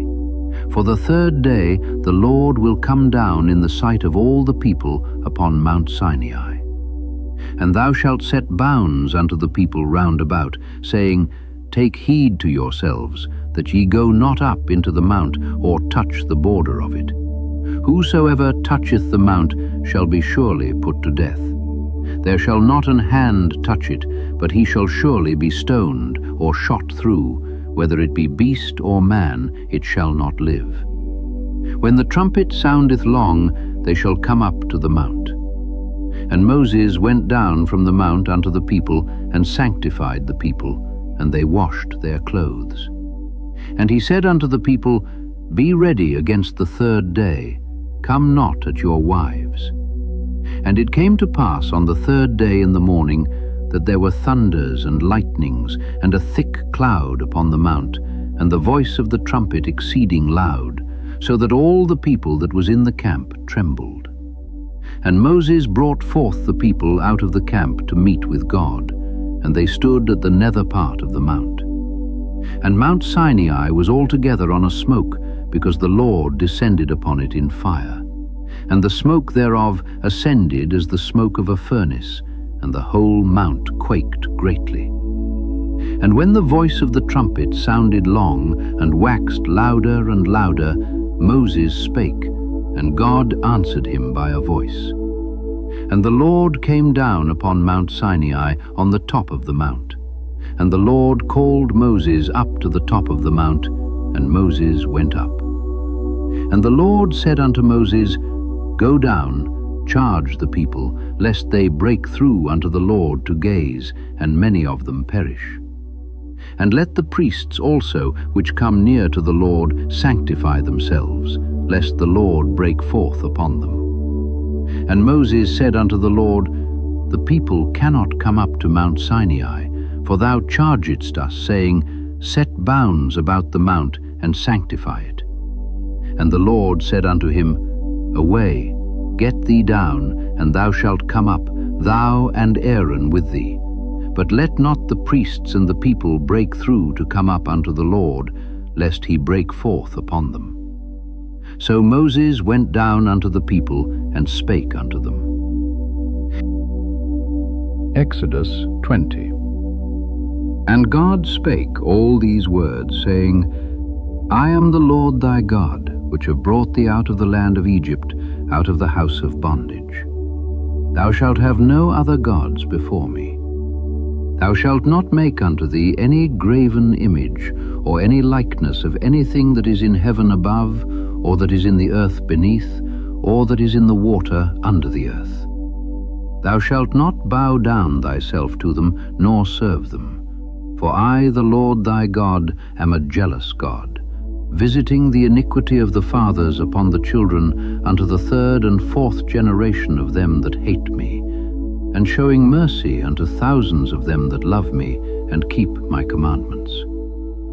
Thou shalt not take the name of the Lord thy God in vain, for the Lord will not hold him guiltless that taketh his name in vain. Remember the Sabbath day, to keep it holy. 6 days shalt thou labor, and do all thy work. But the seventh day is the Sabbath of the Lord thy God. In it thou shalt not do any work, thou, nor thy son, nor thy daughter, thy manservant, nor thy maidservant, nor thy cattle, nor thy stranger that is within thy gates. For in 6 days the Lord made heaven and earth, the sea, and all that in them is, and rested the seventh day. Wherefore the Lord blessed the Sabbath day, and hallowed it. Honor thy father and thy mother, that thy days may be long upon the land which the Lord thy God giveth thee. Thou shalt not kill. Thou shalt not commit adultery. Thou shalt not steal. Thou shalt not bear false witness against thy neighbor. Thou shalt not covet thy neighbor's house. Thou shalt not covet thy neighbor's wife, nor his manservant, nor his maidservant, nor his ox, nor his ass, nor anything that is thy neighbor's. And all the people saw the thunderings, and the lightnings, and the noise of the trumpet, and the mountain smoking. And when the people saw it, they removed, and stood afar off. And they said unto Moses, Speak thou with us, and we will hear, but let not God speak with us, lest we die. And Moses said unto the people, Fear not, for God is come to prove you, and that his fear may be before your faces, that ye sin not. And the people stood afar off, and Moses drew near unto the thick darkness where God was. And the Lord said unto Moses, Thus thou shalt say unto the children of Israel, Ye have seen that I have talked with you from heaven. Ye shall not make with me gods of silver, neither shall ye make unto you gods of gold. An altar of earth thou shalt make unto me, and shalt sacrifice thereon thy burnt offerings, and thy peace offerings, thy sheep, and thine oxen. In all places where I record my name, I will come unto thee, and I will bless thee. And if thou wilt make me an altar of stone, thou shalt not build it of hewn stone. For if thou lift up thy tool upon it, thou hast polluted it. Neither shalt thou go up by steps unto mine altar, that thy nakedness be not discovered thereon. Exodus 21. Now these are the judgments which thou shalt set before them. If thou buy an Hebrew servant, 6 years he shall serve, and in the 7th he shall go out free for nothing. If he came in by himself, he shall go out by himself. If he were married, then his wife shall go out with him. If his master have given him a wife, and she have borne him sons or daughters, the wife and her children shall be her master's, and he shall go out by himself. And if the servant shall plainly say, I love my master, my wife, and my children, I will not go out free, then his master shall bring him unto the judges. He shall also bring him to the door, or unto the doorpost, and his master shall bore his ear through with an awl, and he shall serve him forever. And if a man sell his daughter to be a maidservant, she shall not go out as the men servants do. If she please not her master, who hath betrothed her to himself, then shall he let her be redeemed. To sell her unto a strange nation he shall have no power, seeing he hath dealt deceitfully with her. And if he have betrothed her unto his son, he shall deal with her after the manner of daughters. If he take him another wife, her food, her raiment, and her duty of marriage shall he not diminish. And if he do not these 3 unto her, then shall she go out free without money. He that smiteth a man so that he die shall be surely put to death. And if a man lie not in wait, but God deliver him into his hand, then I will appoint thee a place whither he shall flee. But if a man come presumptuously upon his neighbor to slay him with guile, thou shalt take him from mine altar, that he may die. And he that smiteth his father or his mother shall be surely put to death. And he that stealeth a man and selleth him, or if he be found in his hand, he shall surely be put to death. And he that curseth his father or his mother shall surely be put to death. And if men strive together, and one smite another with a stone or with his fist, and he die not, but keepeth his bed, if he rise again, and walk abroad upon his staff, then shall he that smote him be quit. Only he shall pay for the loss of his time, and shall cause him to be thoroughly healed. And if a man smite his servant or his maid with a rod, and he die under his hand, he shall be surely punished. Notwithstanding, if he continue a day or 2, he shall not be punished, for he is his money. If men strive, and hurt a woman with child, so that her fruit depart from her, and yet no mischief follow, he shall be surely punished, according as the woman's husband will lay upon him, and he shall pay as the judges determine. And if any mischief follow, then thou shalt give life for life, eye for eye, tooth for tooth, hand for hand, foot for foot, burning for burning, wound for wound, stripe for stripe. And if a man smite the eye of his servant, or the eye of his maid, that it perish, he shall let him go free for his eye's sake. And if he smite out his manservant's tooth, or his maidservant's tooth, he shall let him go free for his tooth's sake. If an ox gore a man or a woman, that they die, then the ox shall be surely stoned, and his flesh shall not be eaten, but the owner of the ox shall be quit. But if the ox were wont to push with his horn in time past, and it hath been testified to his owner, and he hath not kept him in, but that he hath killed a man or a woman, the ox shall be stoned, and his owner also shall be put to death. If there be laid on him a sum of money, then he shall give for the ransom of his life whatsoever is laid upon him. Whether he have gored a son, or have gored a daughter, according to this judgment shall it be done unto him. If the ox shall push a manservant or a maidservant, he shall give unto their master 30 shekels of silver, and the ox shall be stoned. And if a man shall open a pit, or if a man shall dig a pit, and not cover it, and an ox or an ass fall therein, the owner of the pit shall make it good, and give money unto the owner of them, and the dead beast shall be his.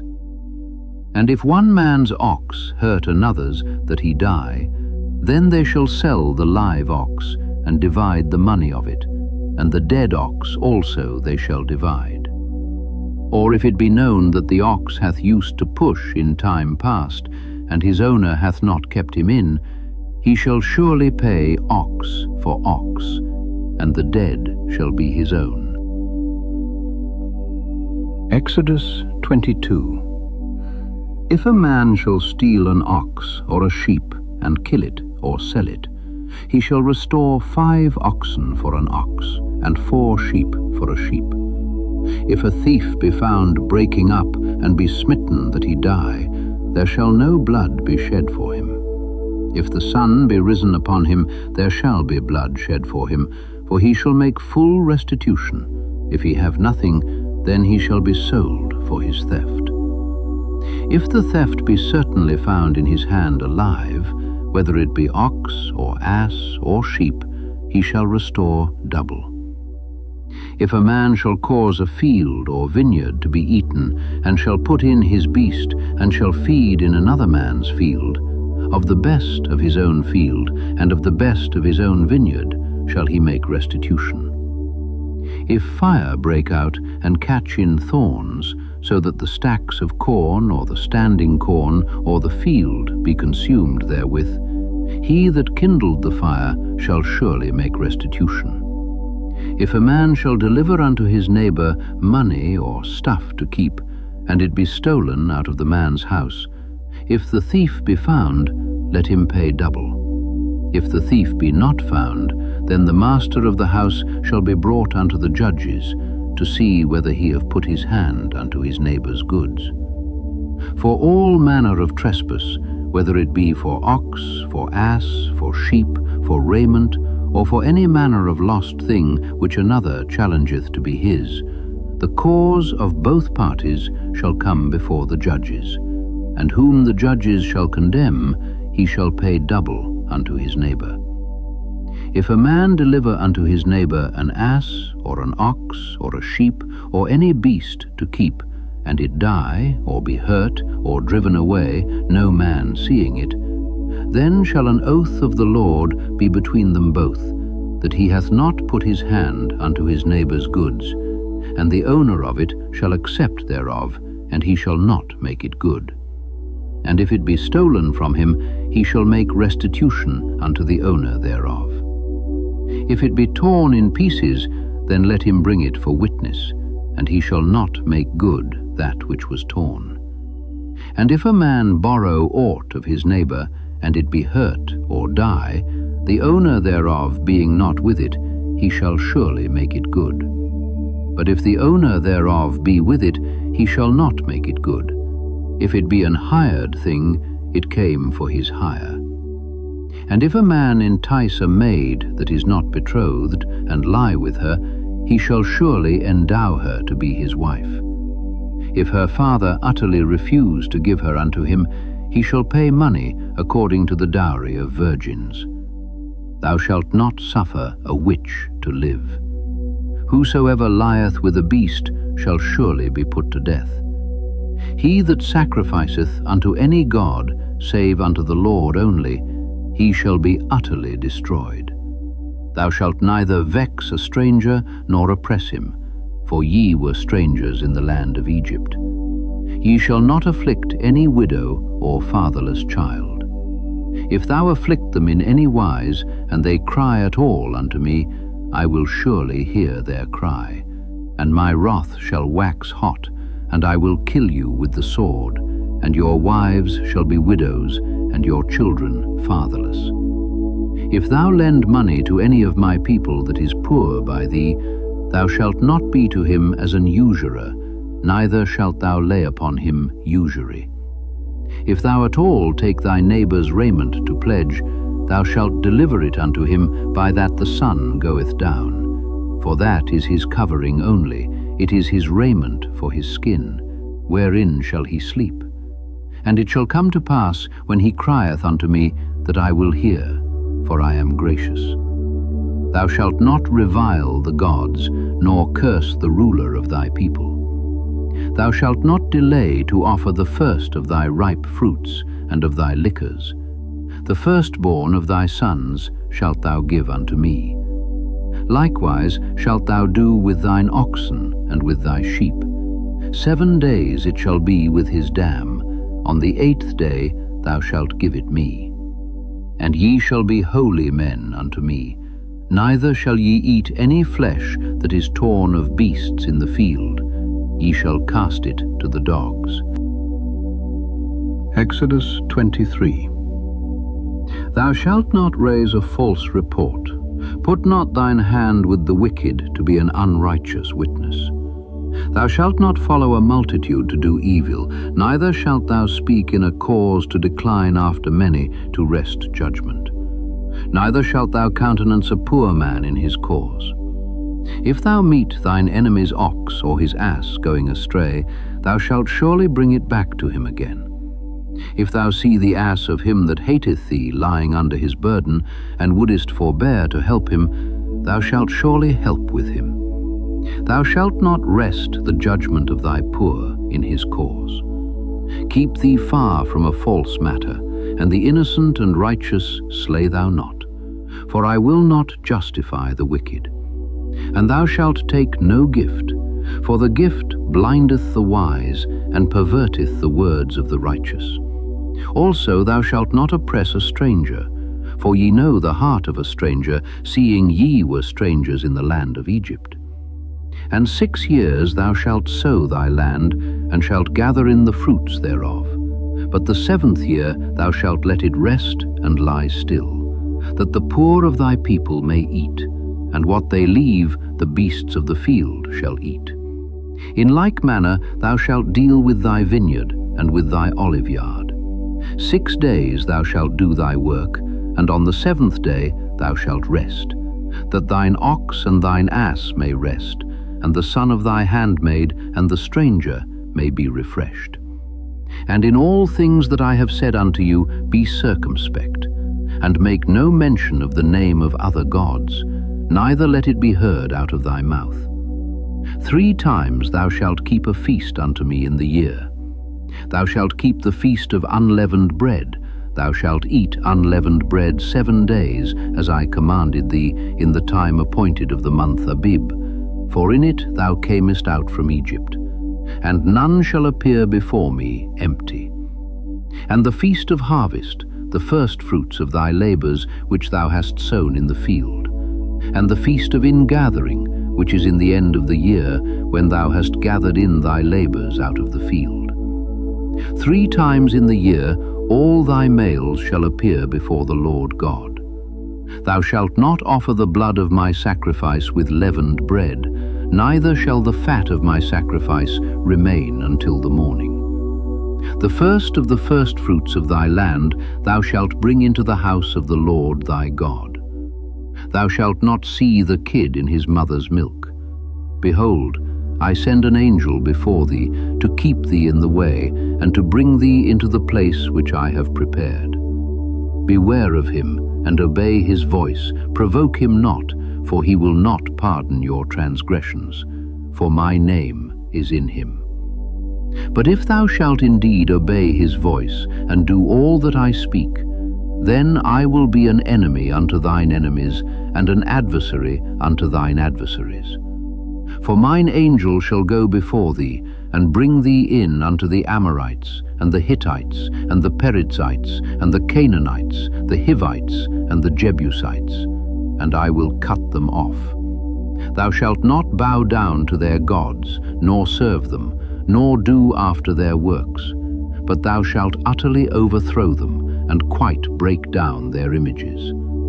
And ye shall serve the Lord your God, and he shall bless thy bread and thy water, and I will take sickness away from the midst of thee.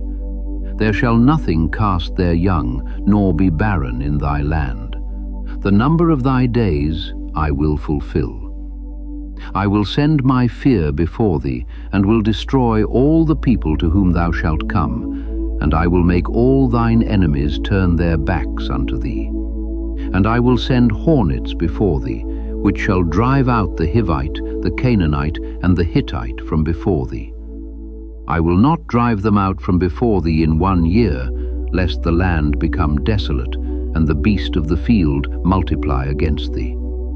By little and little I will drive them out from before thee, until thou be increased, and inherit the land.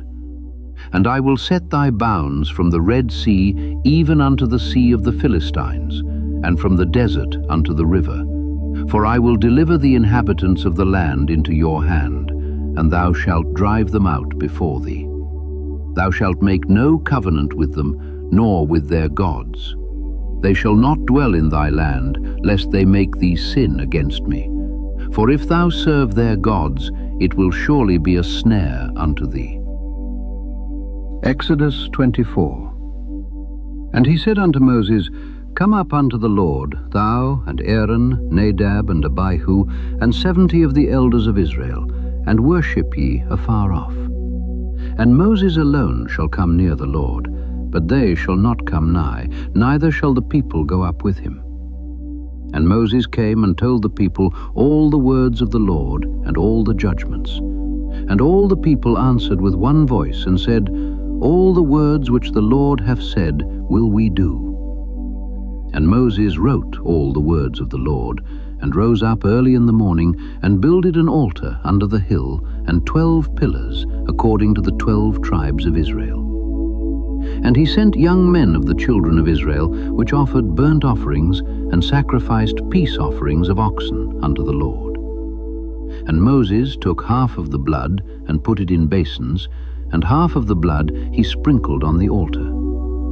And he took the book of the covenant, and read in the audience of the people, and they said, All that the Lord hath said will we do, and be obedient. And Moses took the blood, and sprinkled it on the people, and said, Behold the blood of the covenant, which the Lord hath made with you concerning all these words. Then went up Moses and Aaron, Nadab and Abihu, and 70 of the elders of Israel. And they saw the God of Israel. And there was under his feet, as it were, a paved work of a sapphire stone, and as it were, the body of heaven in his clearness. And upon the nobles of the children of Israel he laid not his hand. Also they saw God, and did eat and drink. And the Lord said unto Moses, Come up to me into the mount, and be there, and I will give thee tables of stone, and a law, and commandments which I have written, that thou mayest teach them. And Moses rose up, and his minister Joshua, and Moses went up into the mount of God. And he said unto the elders, Tarry ye here for us, until we come again unto you. And behold, Aaron and Hur are with you. If any man have any matters to do, let him come unto them.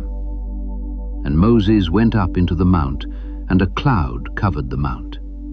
And the glory of the Lord abode upon Mount Sinai, and the cloud covered it 6 days. And the 7th day he called unto Moses out of the midst of the cloud.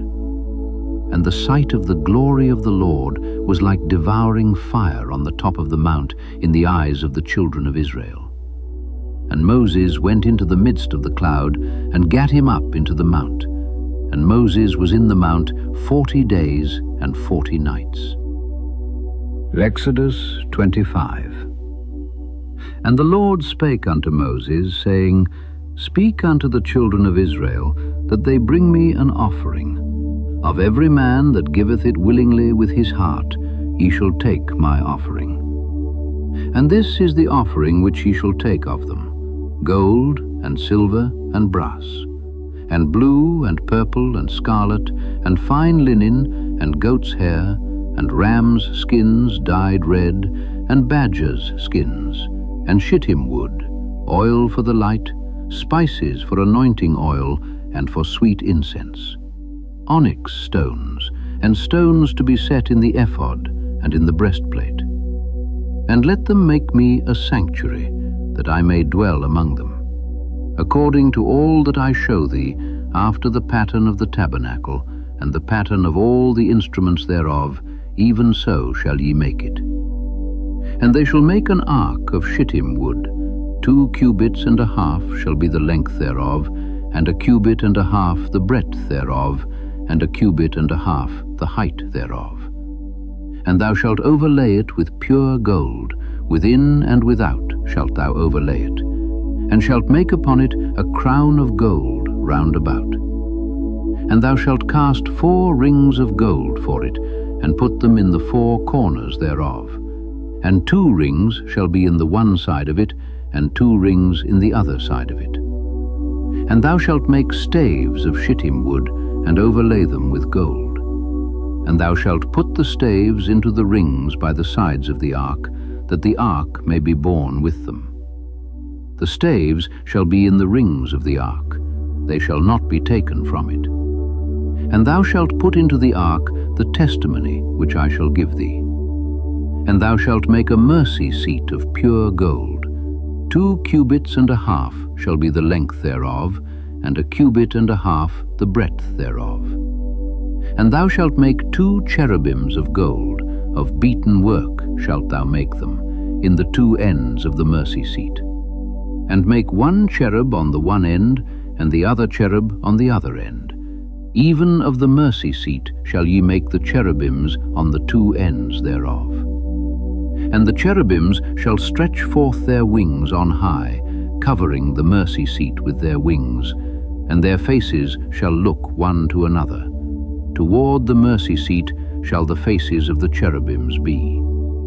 And thou shalt put the mercy seat above upon the ark, and in the ark thou shalt put the testimony that I shall give thee.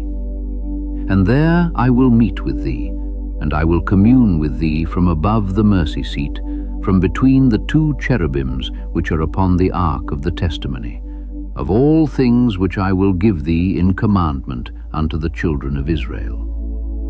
Thou shalt also make a table of shittim wood. 2 cubits shall be the length thereof, and a cubit the breadth thereof, and a cubit and a half the height thereof. And thou shalt overlay it with pure gold, and make thereto a crown of gold round about. And thou shalt make unto it a border of an handbreadth round about, and thou shalt make a golden crown to the border thereof round about. And thou shalt make for it 4 rings of gold, and put the rings in the 4 corners that are on the 4 feet thereof. Over against the border shall the rings be for places of the staves to bear the table. And thou shalt make the staves of shittim wood, and overlay them with gold, that the table may be borne with them. And thou shalt make the dishes thereof, and spoons thereof, and covers thereof, and bowls thereof to cover withal. Of pure gold shalt thou make them. And thou shalt set upon the table showbread before me alway. And thou shalt make a candlestick of pure gold. Of beaten work shall the candlestick be made. His shaft and his branches, his bowls, his knops, and his flowers shall be of the same. And 6 branches shall come out of the sides of it, 3 branches of the candlestick out of the one side, and 3 branches of the candlestick out of the other side. 3 bowls made like unto almonds, with a knop and a flower in one branch, and 3 bowls made like almonds in the other branch, with a knop and a flower. So in the 6 branches that come out of the candlestick. And in the candlesticks shall be 4 bowls made like unto almonds, with their knops and their flowers. And there shall be a knop under 2 branches of the same, and a knop under 2 branches of the same, and a knop under 2 branches of the same, according to the 6 branches that proceed out of the candlestick. Their knops and their branches shall be of the same. All it shall be one beaten work of pure gold. And thou shalt make the 7 lamps thereof, and they shall light the lamps thereof, that they may give light over against it. And the tongs thereof, and the snuff dishes thereof, shall be of pure gold. Of a talent of pure gold shall he make it, with all these vessels. And look that thou make them after their pattern, which was showed thee in the mount. Exodus 26. Moreover, thou shalt make the tabernacle with 10 curtains of fine twined linen, and blue, and purple, and scarlet. With cherubims of cunning work shalt thou make them. The length of one curtain shall be 28 cubits, and the breadth of one curtain 4 cubits. And every one of the curtains shall have one measure. The 5 curtains shall be coupled together one to another, and other 5 curtains shall be coupled one to another. And thou shalt make loops of blue upon the edge of the one curtain from the selvage in the coupling. And likewise shalt thou make in the uttermost edge of another curtain in the coupling of the second. 50 loops shalt thou make in the one curtain, and 50 loops shalt thou make in the edge of the curtain that is in the coupling of the second, that the loops may take hold one of another. And thou shalt make 50 taches of gold, and couple the curtains together with the taches, and it shall be one tabernacle. And thou shalt make curtains of goat's hair to be a covering upon the tabernacle. 11 curtains shalt thou make. The length of one curtain shall be 30 cubits, and the breadth of one curtain 4 cubits. And the 11 curtains shall be all of one measure. And thou shalt couple 5 curtains by themselves, and 6 curtains by themselves, and shalt double the 6th curtain in the forefront of the tabernacle. And thou shalt make 50 loops on the edge of the one curtain that is outmost in the coupling, and 50 loops in the edge of the curtain which coupleth the second. And thou shalt make 50 taches of brass, and put the taches into the loops, and couple the tent together, that it may be one. And the remnant that remaineth of the curtains of the tent, the half curtain that remaineth, shall hang over the backside of the tabernacle. And a cubit on the one side, and a cubit on the other side of that which remaineth in the length of the curtains of the tent. It shall hang over the sides of the tabernacle on this side and on that side, to cover it. And thou shalt make a covering for the tent of rams' skins dyed red, and a covering above of badgers' skins. And thou shalt make boards for the tabernacle of shittim wood standing up. 10 cubits shall be the length of a board, and a cubit and a half shall be the breadth of one board. 2 tenons shall there be in one board, set in order one against another. Thus shalt thou make for all the boards of the tabernacle. And thou shalt make the boards for the tabernacle 20 boards on the south side southward. And thou shalt make 40 sockets of silver under the 20 boards, 2 sockets under one board for his 2 tenons, and 2 sockets under another board for his 2 tenons. And for the second side of the tabernacle on the north side there shall be 20 boards, and there 40 sockets of silver, 2 sockets under one board, and 2 sockets under another board. And for the sides of the tabernacle westward thou shalt make 6 boards. And 2 boards shalt thou make for the corners of the tabernacle in the 2 sides. And they shall be coupled together beneath, and they shall be coupled together above the head of it unto one ring. Thus shall it be for them both. They shall be for the 2 corners. And they shall be 8 boards, and their sockets of silver 16 sockets, 2 sockets under one board, and 2 sockets under another board.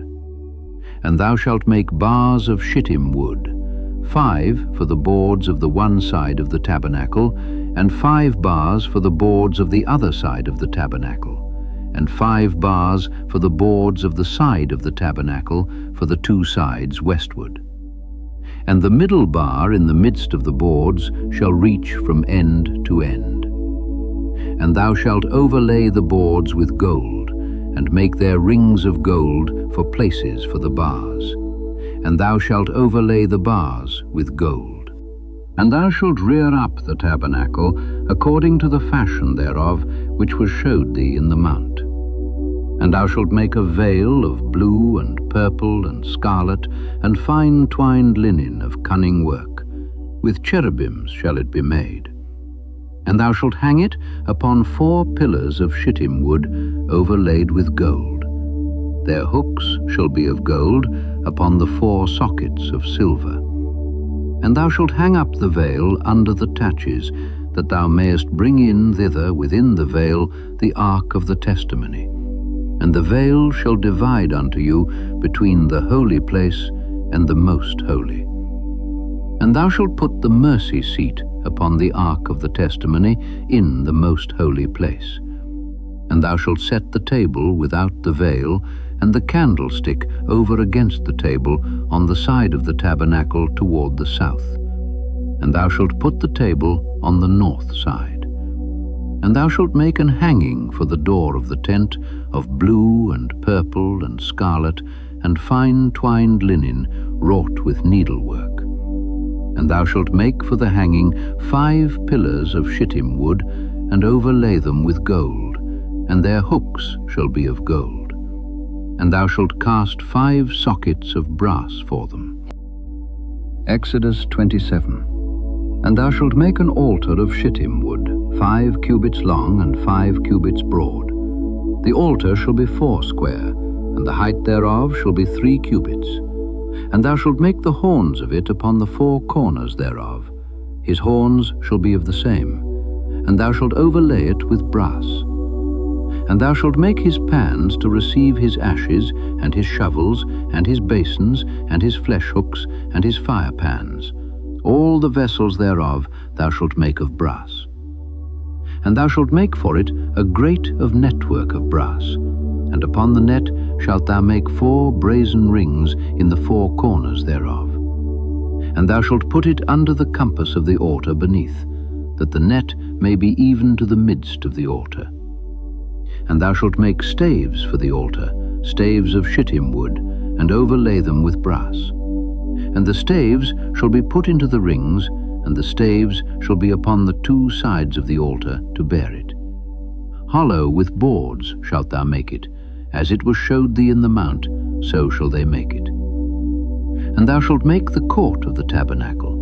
For the south side southward there shall be hangings for the court of fine twined linen of 100 cubits long for one side. And the 20 pillars thereof and their 20 sockets shall be of brass. The hooks of the pillars and their fillets shall be of silver.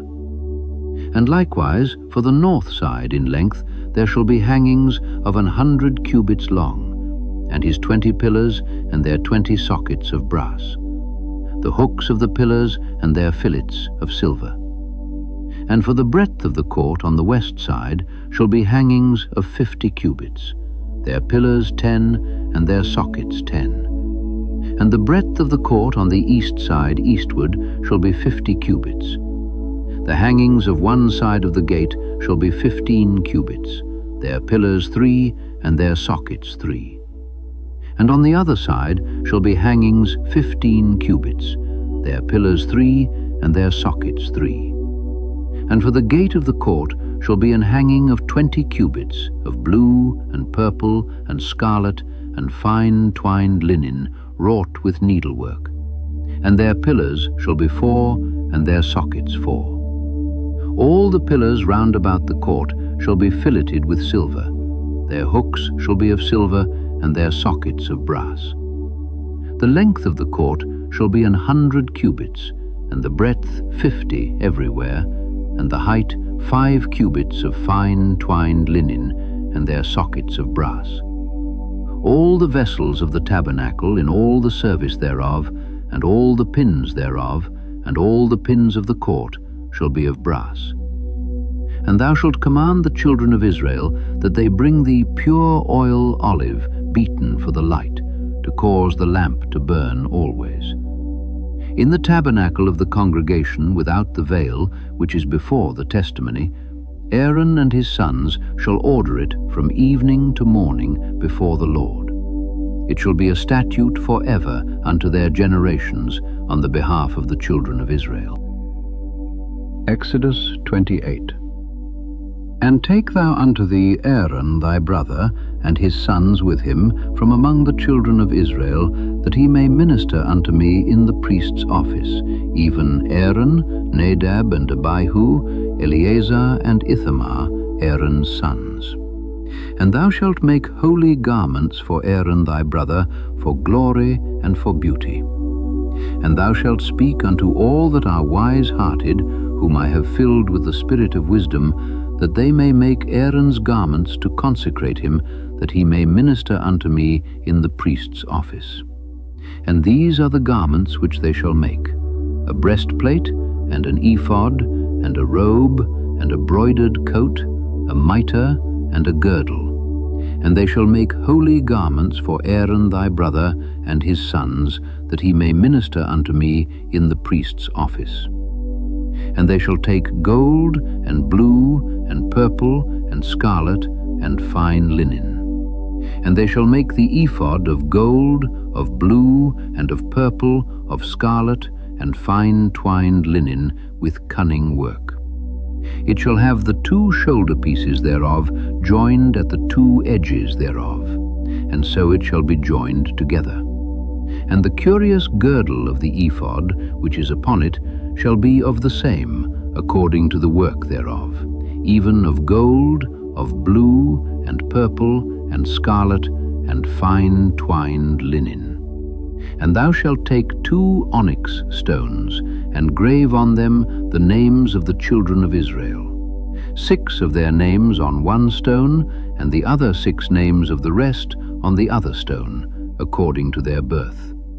With the work of an engraver in stone, like the engravings of a signet, shalt thou engrave the 2 stones with the names of the children of Israel.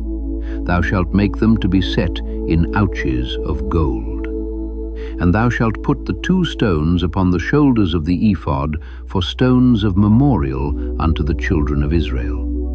And Aaron shall bear their names before the Lord upon his 2 shoulders for a memorial.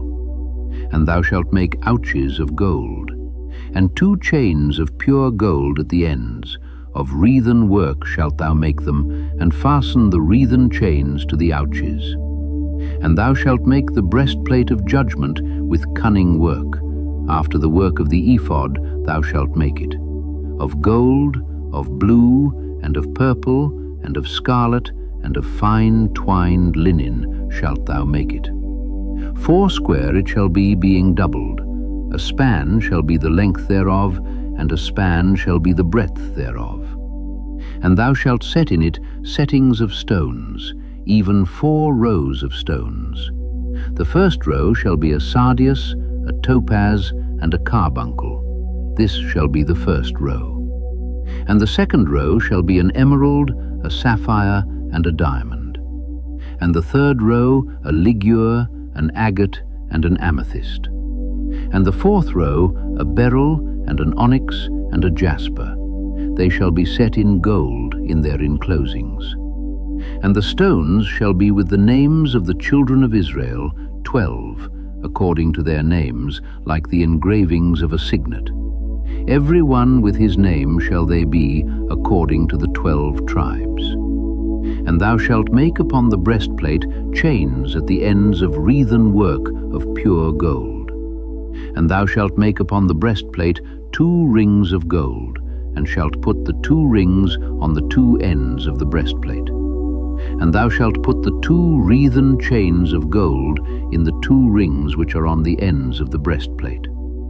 And the other 2 ends of the 2 wreathen chains thou shalt fasten in the 2 ouches, and put them on the shoulder pieces of the ephod before it.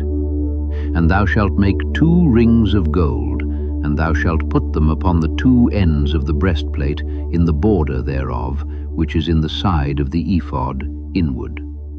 And 2 other rings of gold thou shalt make, and shalt put them on the 2 sides of the ephod underneath, toward the forepart thereof, over against the other coupling thereof, above the curious girdle of the ephod. And they shall bind the breastplate by the rings thereof unto the rings of the ephod with a lace of blue, that it may be above the curious girdle of the ephod, and that the breastplate be not loosed from the ephod. And Aaron shall bear the names of the children of Israel in the breastplate of judgment upon his heart, when he goeth in unto the holy place, for a memorial before the Lord continually.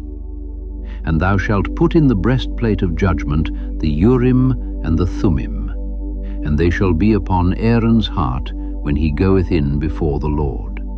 And Aaron shall bear the judgment of the children of Israel upon his heart before the Lord continually. And thou shalt make the robe of the ephod all of blue. And there shall be an hole in the top of it, in the midst thereof. It shall have a binding of woven work round about the hole of it, as it were the hole of an habergeon, that it be not rent. And beneath upon the hem of it thou shalt make pomegranates of blue, and of purple, and of scarlet, round about the hem thereof, and bells of gold between them round about. A golden bell and a pomegranate, a golden bell and a pomegranate, upon the hem of the robe round about. And it shall be upon Aaron to minister, and his sound shall be heard when he goeth in unto the holy place before the Lord, and when he cometh out, that he die not. And thou shalt make a plate of pure gold, and grave upon it, like the engravings of a signet, Holiness to the Lord. And thou shalt put it on a blue lace, that it may be upon the mitre. Upon the forefront of the mitre it shall be. And it shall be upon Aaron's forehead, that Aaron may bear the iniquity of the holy things, which the children of Israel shall hallow in all their holy gifts. And it shall be always upon his forehead, that they may be accepted before the Lord. And thou shalt embroider the coat of fine linen, and thou shalt make the mitre of fine linen, and thou shalt make the girdle of needlework. And for Aaron's sons thou shalt make coats, and thou shalt make for them girdles, and bonnets shalt thou make for them, for glory and for beauty. And thou shalt put them upon Aaron thy brother, and his sons with him, and shalt anoint them, and consecrate them, and sanctify them, that they may minister unto me in the priest's office. And thou shalt make them linen breeches to cover their nakedness. From the loins even unto the thighs they shall reach. And they shall be upon Aaron and upon his sons when they come in unto the tabernacle of the congregation, or when they come near unto the altar to minister in the holy place, that they bear not iniquity and die. It shall be a statute forever unto him and his seed after him. Exodus 29. And this is the thing that thou shalt do unto them, to hallow them, to minister unto me in the priest's office. Take 1 young bullock, and 2 rams without blemish, and unleavened bread, and cakes unleavened tempered with oil, and wafers unleavened anointed with oil. Of wheaten flour shalt thou make them. And thou shalt put them into one basket, and bring them in the basket with the bullock and the 2 rams.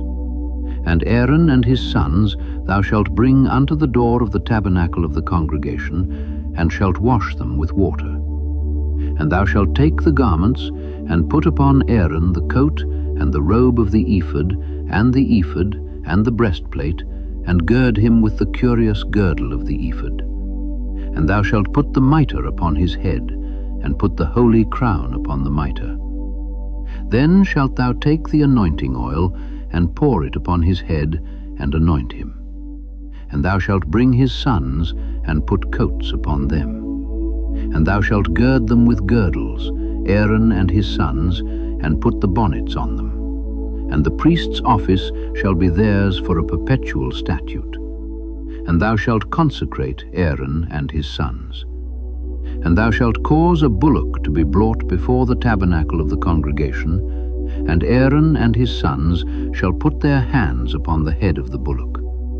And thou shalt kill the bullock before the Lord by the door of the tabernacle of the congregation. And thou shalt take of the blood of the bullock, and put it upon the horns of the altar with thy finger, and pour all the blood beside the bottom of the altar. And thou shalt take all the fat that covereth the inwards, and the caul that is above the liver, and the 2 kidneys, and the fat that is upon them, and burn them upon the altar. But the flesh of the bullock, and his skin, and his dung, shalt thou burn with fire without the camp. It is a sin offering. Thou shalt also take 1 ram, and Aaron and his sons shall put their hands upon the head of the ram. And thou shalt slay the ram, and thou shalt take his blood, and sprinkle it round about upon the altar. And thou shalt cut the ram in pieces, and wash the inwards of him, and his legs, and put them unto his pieces, and unto his head. And thou shalt burn the whole ram upon the altar. It is a burnt offering unto the Lord. It is a sweet savour, an offering made by fire unto the Lord. And thou shalt take the other ram, and Aaron and his sons shall put their hands upon the head of the ram. Then shalt thou kill the ram, and take of his blood, and put it upon the tip of the right ear of Aaron, and upon the tip of the right ear of his sons, and upon the thumb of their right hand, and upon the great toe of their right foot, and sprinkle the blood upon the altar round about. And thou shalt take of the blood that is upon the altar, and of the anointing oil, and sprinkle it upon Aaron, and upon his garments, and upon his sons, and upon the garments of his sons with him. And he shall be hallowed, and his garments, and his sons' garments with him.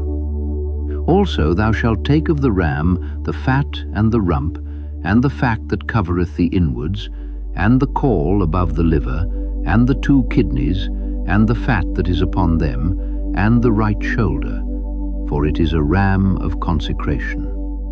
And 1 loaf of bread, and 1 cake of oiled bread, and 1 wafer out of the basket of the unleavened bread that is before the Lord. And thou shalt put all in the hands of Aaron, and in the hands of his sons, and shalt wave them for a wave offering before the Lord. And thou shalt receive them of their hands, and burn them upon the altar for a burnt offering, for a sweet savour before the Lord. It is an offering made by fire unto the Lord. And thou shalt take the breast of the ram of Aaron's consecration, and wave it for a wave offering before the Lord, and it shall be thy part. And thou shalt sanctify the breast of the wave offering, and the shoulder of the heave offering, which is waved, and which is heaved up, of the ram of the consecration, even of that which is for Aaron, and of that which is for his sons. And it shall be Aaron's and his sons by a statute forever from the children of Israel, for it is an heave offering. And it shall be an heave offering from the children of Israel of the sacrifice of their peace offerings, even their heave offering unto the Lord. And the holy garments of Aaron shall be his sons after him, to be anointed therein, and to be consecrated in them. And that son that is priest in his stead shall put them on 7 days, when he cometh into the tabernacle of the congregation to minister in the holy place. And thou shalt take the ram of the consecration, and seethe his flesh in the holy place. And Aaron and his sons shall eat the flesh of the ram, and the bread that is in the basket by the door of the tabernacle of the congregation. And they shall eat those things wherewith the atonement was made, to consecrate and to sanctify them. But a stranger shall not eat thereof, because they are holy. And if aught of the flesh of the consecrations or of the bread remain unto the morning, then thou shalt burn the remainder with fire. It shall not be eaten, because it is holy. And thus shalt thou do unto Aaron and to his sons, according to all things which I have commanded thee. 7 days shalt thou consecrate them. And thou shalt offer every day a bullock for a sin offering for atonement. And thou shalt cleanse the altar when thou hast made an atonement for it, and thou shalt anoint it to sanctify it. 7 days thou shalt make an atonement for the altar, and sanctify it. And it shall be an altar most holy. Whatsoever toucheth the altar shall be holy. Now this is that which thou shalt offer upon the altar: 2 lambs of the first year, day by day, continually. The 1 lamb thou shalt offer in the morning, and the other lamb thou shalt offer at even. And with the 1 lamb 1/10 deal of flour, mingled with the 4th part of an hin of beaten oil, and the 4th part of an hin of wine for a drink offering.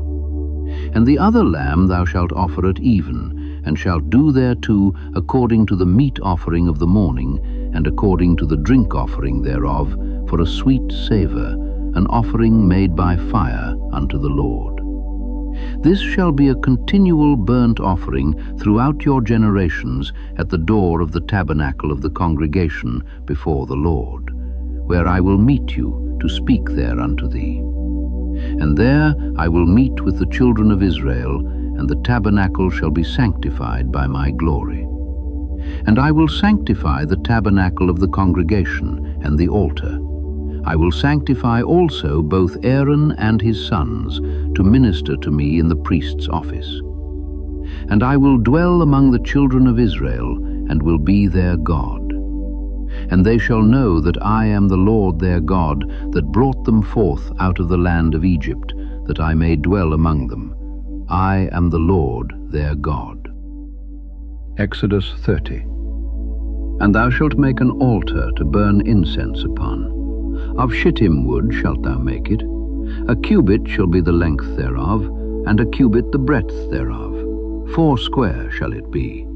And 2 cubits shall be the height thereof. The horns thereof shall be of the same. And thou shalt overlay it with pure gold, the top thereof, and the sides thereof round about, and the horns thereof. And thou shalt make unto it a crown of gold round about.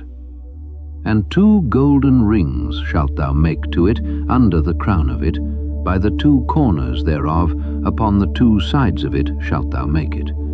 And they shall be for places for the staves to bear it withal. And thou shalt make the staves of shittim wood, and overlay them with gold. And thou shalt put it before the veil that is by the ark of the testimony, before the mercy seat that is over the testimony, where I will meet with thee. And Aaron shall burn thereon sweet incense every morning. When he dresseth the lamps, he shall burn incense upon it. And when Aaron lighteth the lamps at even, he shall burn incense upon it, a perpetual incense before the Lord throughout your generations. Ye shall offer no strange incense thereon, nor burnt sacrifice, nor meat offering, neither shall ye pour drink offering thereon. And Aaron shall make an atonement upon the horns of it once in a year with the blood of the sin offering of atonements.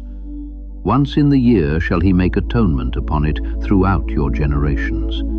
It is most holy unto the Lord. And the Lord spake unto Moses, saying, When thou takest the sum of the children of Israel after their number, then shall they give every man a ransom for his soul unto the Lord when thou numberest them, that there be no plague among them when thou numberest them. This they shall give, every one that passeth among them that are numbered, half a shekel after the shekel of the sanctuary. A shekel is 20 gerahs. An half shekel shall be the offering of the Lord. Every one that passeth among them that are numbered, from 20 years old and above, shall give an offering unto the Lord. The rich shall not give more, and the poor shall not give less than half a shekel, when they give an offering unto the Lord, to make an atonement for your souls. And thou shalt take the atonement money of the children of Israel, and shalt appoint it for the service of the tabernacle of the congregation, that it may be a memorial unto the children of Israel before the Lord, to make an atonement for your souls. And the Lord spake unto Moses, saying, Thou shalt also make a laver of brass, and his foot also of brass, to wash withal. And thou shalt put it between the tabernacle of the congregation and the altar, and thou shalt put water therein. For Aaron and his sons shall wash their hands and their feet thereat.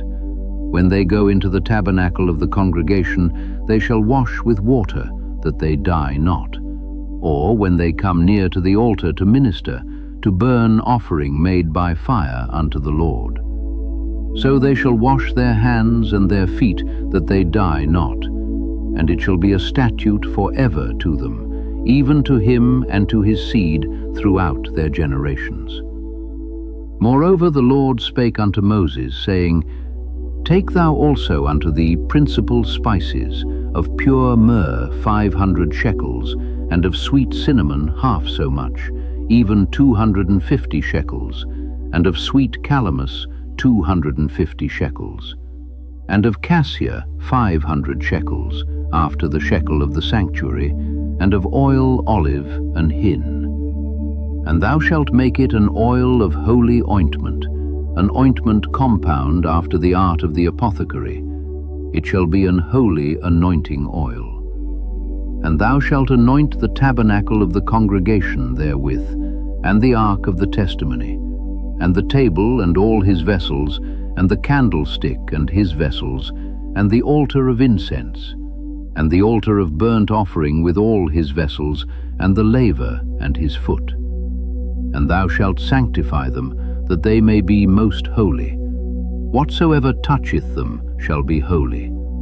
And thou shalt anoint Aaron and his sons, and consecrate them, that they may minister unto me in the priest's office.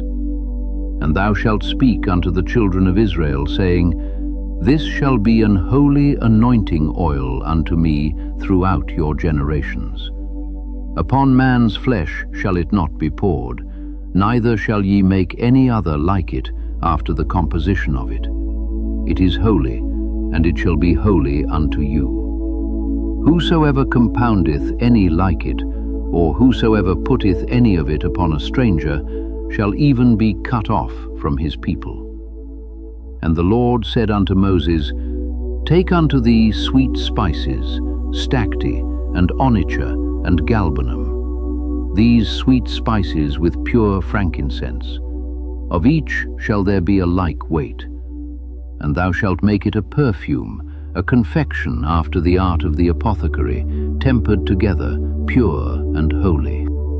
And thou shalt beat some of it very small, and put of it before the testimony in the tabernacle of the congregation, where I will meet with thee.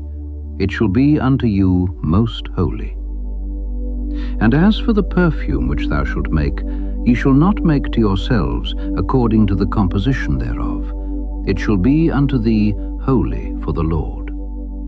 Whosoever shall make like unto that to smell thereto shall even be cut off from his people. Exodus 31. And the Lord spake unto Moses, saying, See, I have called by name Bezaleel, the son of Uri, the son of Hur, of the tribe of Judah.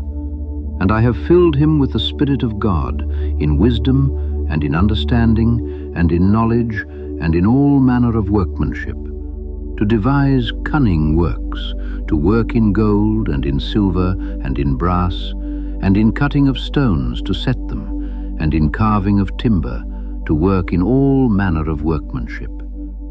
And I, behold, I have given with him Aholiab, the son of Ahisamach, of the tribe of Dan. And in the hearts of all that are wise-hearted I have put wisdom, that they may make all that I have commanded thee. The tabernacle of the congregation, and the ark of the testimony, and the mercy seat that is thereupon, and all the furniture of the tabernacle, and the table and his furniture, and the pure candlestick with all his furniture, and the altar of incense, and the altar of burnt offering with all his furniture, and the laver and his foot, and the cloths of service, and the holy garments for Aaron the priest, and the garments of his sons to minister in the priest's office, and the anointing oil, and sweet incense for the holy place. According to all that I have commanded thee shall they do. And the Lord spake unto Moses, saying, Speak thou also unto the children of Israel, saying, Verily my Sabbaths ye shall keep, for it is a sign between me and you throughout your generations, that ye may know that I am the Lord that doth sanctify you. Ye shall keep the Sabbath therefore, for it is holy unto you. Every one that defileth it shall surely be put to death. For whosoever doeth any work therein, that soul shall be cut off from among his people. 6 days may work be done, but in the 7th is the Sabbath of rest, holy to the Lord. Whosoever doeth any work in the Sabbath day, he shall surely be put to death. Wherefore the children of Israel shall keep the Sabbath, to observe the Sabbath throughout their generations for a perpetual covenant. It is a sign between me and the children of Israel forever. For in 6 days the Lord made heaven and earth, and on the 7th day he rested and was refreshed. And he gave unto Moses, when he had made an end of communing with him upon Mount Sinai, 2 tables of testimony, tables of stone, written with the finger of God. Exodus 32. And when the people saw that Moses delayed to come down out of the mount, the people gathered themselves together unto Aaron, and said unto him, Up, make us gods which shall go before us. For as for this Moses, the man that brought us up out of the land of Egypt, we wot not what is become of him. And Aaron said unto them, Break off the golden earrings which are in the ears of your wives, of your sons, and of your daughters, and bring them unto me. And all the people brake off the golden earrings which were in their ears, and brought them unto Aaron. And he received them at their hand, and fashioned it with a graving tool, after he had made it a molten calf. And they said, These be thy gods, O Israel, which brought thee up out of the land of Egypt. And when Aaron saw it, he built an altar before it. And Aaron made proclamation, and said, Tomorrow is a feast to the Lord. And they rose up early on the morrow, and offered burnt offerings, and brought peace offerings. And the people sat down to eat and to drink, and rose up to play. And the Lord said unto Moses, Go, get thee down, for thy people which thou broughtest out of the land of Egypt have corrupted themselves. They have turned aside quickly out of the way which I commanded them. They have made them a molten calf, and have worshipped it, and have sacrificed thereunto, and said, These be thy gods, O Israel, which have brought thee up out of the land of Egypt. And the Lord said unto Moses, I have seen this people, and behold, it is a stiff-necked people. Now therefore let me alone, that my wrath may wax hot against them, and that I may consume them, and I will make of thee a great nation. And Moses besought the Lord his God, and said, Lord, why doth thy wrath wax hot against thy people, which thou hast brought forth out of the land of Egypt with great power and with a mighty hand? Wherefore should the Egyptians speak and say, For mischief did he bring them out, to slay them in the mountains, and to consume them from the face of the earth? turn from thy fierce wrath, and repent of this evil against thy people. Remember Abraham, Isaac, and Israel thy servants, to whom thou swarest by thine own self, and saidst unto them, I will multiply your seed as the stars of heaven, and all this land that I have spoken of will I give unto your seed, and they shall inherit it forever. And the Lord repented of the evil which he thought to do unto his people. And Moses turned and went down from the mount, and the 2 tables of the testimony were in his hand. The tables were written on both their sides, on the one side and on the other were they written. And the tables were the work of God, and the writing was the writing of God, graven upon the tables. And when Joshua heard the noise of the people as they shouted, he said unto Moses, There is a noise of war in the camp. And he said, It is not the voice of them that shout for mastery, neither is it the voice of them that cry for being overcome, but the noise of them that sing do I hear. And it came to pass, as soon as he came nigh unto the camp, that he saw the calf and the dancing.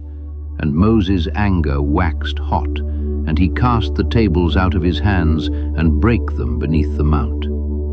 And he took the calf which they had made, and burnt it in the fire, and ground it to powder, and strawed it upon the water, and made the children of Israel drink of it. And Moses said unto Aaron, What did this people unto thee, that thou hast brought so great a sin upon them? And Aaron said, Let not the anger of my Lord wax hot. Thou knowest the people, that they are set on mischief. For they said unto me, Make us gods which shall go before us. For as for this Moses, the man that brought us up out of the land of Egypt, we wot not what is become of him. And I said unto them, Whosoever hath any gold, let them break it off. So they gave it me. Then I cast it into the fire, and there came out this calf. And when Moses saw that the people were naked, for Aaron had made them naked unto their shame among their enemies, then Moses stood in the gate of the camp, and said, Who is on the Lord's side? Let him come unto me. And all the sons of Levi gathered themselves together unto him. And he said unto them, Thus saith the Lord God of Israel, Put every man his sword by his side, and go in and out from gate to gate throughout the camp, and slay every man his brother, and every man his companion, and every man his neighbor. And the children of Levi did according to the word of Moses, and there fell of the people that day about 3,000 men. For Moses had said, Consecrate yourselves today to the Lord, even every man upon his son and upon his brother, that he may bestow upon you a blessing this day. And it came to pass on the morrow that Moses said unto the people, Ye have sinned a great sin, and now I will go up unto the Lord. Peradventure I shall make an atonement for your sin. And Moses returned unto the Lord, and said, O, this people have sinned a great sin, and have made them gods of gold. Yet now, if thou wilt forgive their sin, and if not, blot me, I pray thee, out of thy book which thou hast written. And the Lord said unto Moses, Whosoever hath sinned against me, him will I blot out of my book. Therefore now go, lead the people unto the place of which I have spoken unto thee. Behold, mine angel shall go before thee. Nevertheless, in the day when I visit, I will visit their sin upon them. And the Lord plagued the people, because they made the calf which Aaron made. Exodus 33. And the Lord said unto Moses, Depart, and go up hence, thou and the people which thou hast brought up out of the land of Egypt, unto the land which I swear unto Abraham, to Isaac, and to Jacob, saying, Unto thy seed will I give it. And I will send an angel before thee, and I will drive out the Canaanite, the Amorite, and the Hittite, and the Perizzite, the Hivite, and the Jebusite, unto a land flowing with milk and honey. For I will not go up in the midst of thee, for thou art a stiff-necked people, lest I consume thee in the way. And when the people heard these evil tidings, they mourned, and no man did put on him his ornaments. For the Lord had said unto Moses, Say unto the children of Israel, Ye are a stiff-necked people. I will come up into the midst of thee in a moment, and consume thee. Therefore now put off thy ornaments from thee, that I may know what to do unto thee. And the children of Israel stripped themselves of their ornaments by the Mount Horeb. And Moses took the tabernacle and pitched it without the camp, afar off from the camp, and called it the tabernacle of the congregation. And it came to pass that every one which sought the Lord went out unto the tabernacle of the congregation which was without the camp. And it came to pass, when Moses went out unto the tabernacle, that all the people rose up, and stood every man at his tent door, and looked after Moses until he was gone into the tabernacle. And it came to pass, as Moses entered into the tabernacle, the cloudy pillar descended, and stood at the door of the tabernacle, and the Lord talked with Moses. And all the people saw the cloudy pillar stand at the tabernacle door. And all the people rose up and worshipped, every man in his tent door. And the Lord spake unto Moses face to face, as a man speaketh unto his friend. And he turned again into the camp. But his servant Joshua, the son of Nun, a young man, departed not out of the tabernacle. And Moses said unto the Lord, See, thou sayest unto me, Bring up this people, and thou hast not let me know whom thou wilt send with me. Yet thou hast said, I know thee by name, and thou hast also found grace in my sight. Now therefore, I pray thee, if I have found grace in thy sight, show me now thy way, that I may know thee, that I may find grace in thy sight. And consider that this nation is thy people. And he said, My presence shall go with thee, and I will give thee rest. And he said unto him, If thy presence go not with me, carry us not up hence. For wherein shall it be known here that I and thy people have found grace in thy sight? Is it not in that thou goest with us? So shall we be separated, I and thy people, from all the people that are upon the face of the earth. And the Lord said unto Moses, I will do this thing also that thou hast spoken, for thou hast found grace in my sight, and I know thee by name. And he said, I beseech thee, show me thy glory.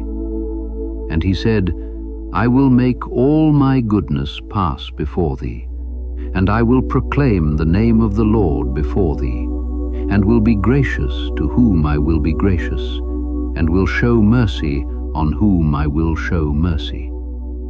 And he said, Thou canst not see my face, for there shall no man see me and live. And the Lord said, Behold, there is a place by me, and thou shalt stand upon a rock. And it shall come to pass, while my glory passeth by, that I will put thee in a cleft of the rock, and will cover thee with my hand while I pass by. And I will take away mine hand, and thou shalt see my back parts, but my face shall not be seen. Exodus 34. And the Lord said unto Moses, Hew thee 2 tables of stone like unto the first, and I will write upon these tables the words that were in the first tables which thou breakest. And be ready in the morning, and come up in the morning unto Mount Sinai, and present thyself there to me in the top of the mount. And no man shall come up with thee, neither let any man be seen throughout all the mount, neither let the flocks nor herds feed before that mount. And he hewed 2 tables of stone like unto the first. And Moses rose up early in the morning, and went up unto Mount Sinai, as the Lord had commanded him, and took in his hand the 2 tables of stone. And the Lord descended in the cloud, and stood with him there, and proclaimed the name of the Lord. And the Lord passed by before him and proclaimed, the Lord God, merciful and gracious, long-suffering and abundant in goodness and truth, keeping mercy for thousands, forgiving iniquity and transgression and sin, and that will by no means clear the guilty, visiting the iniquity of the fathers upon the children and upon the children's children unto the third and to the fourth generation. And Moses made haste and bowed his head toward the earth and worshipped. And he said, If now I have found grace in thy sight, O Lord, let my Lord, I pray thee, go among us, for it is a stiff-necked people, and pardon our iniquity and our sin, and take us for thine inheritance.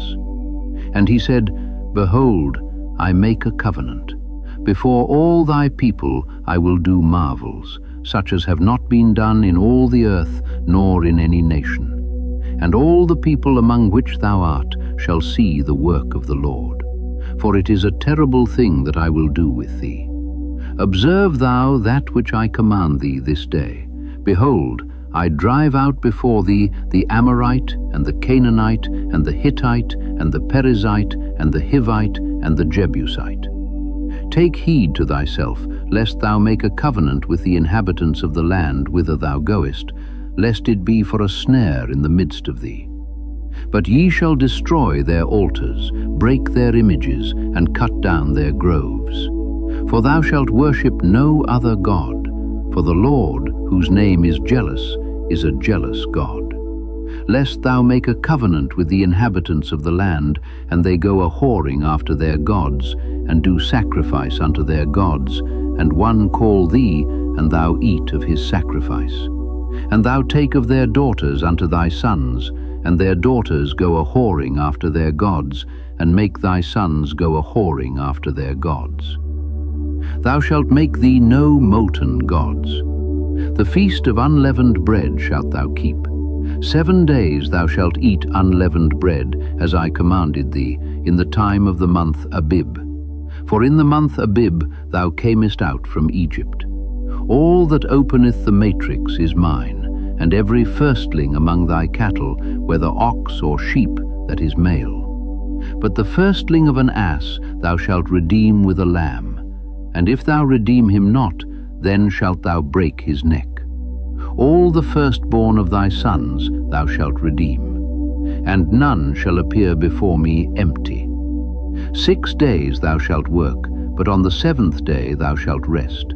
In earing time and in harvest thou shalt rest. And thou shalt observe the feast of weeks, of the first fruits of wheat harvest, and the feast of ingathering at the year's end. Thrice in the year shall all your men-children appear before the Lord God, the God of Israel.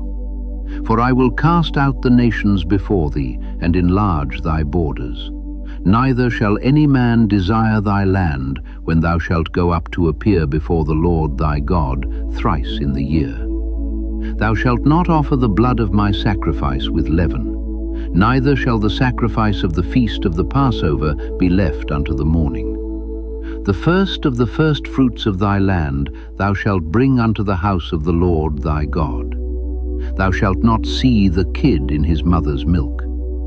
And the Lord said unto Moses, Write thou these words, for after the tenor of these words I have made a covenant with thee and with Israel. And he was there with the Lord 40 days and 40 nights. He did neither eat bread nor drink water. And he wrote upon the tables the words of the covenant, the 10 commandments. And it came to pass, when Moses came down from Mount Sinai with the 2 tables of testimony in Moses' hand, when he came down from the mount, that Moses wist not that the skin of his face shone while he talked with him.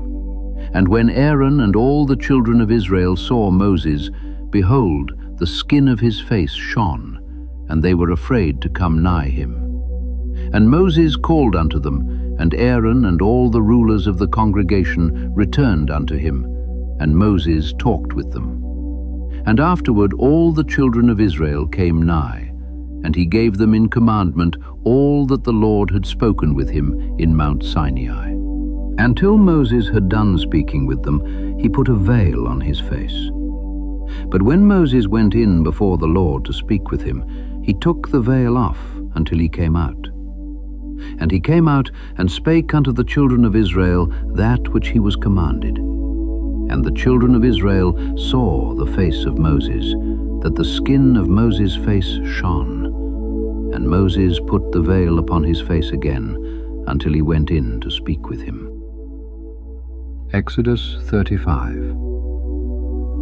And Moses gathered all the congregation of the children of Israel together, and said unto them, These are the words which the Lord hath commanded, that ye should do them.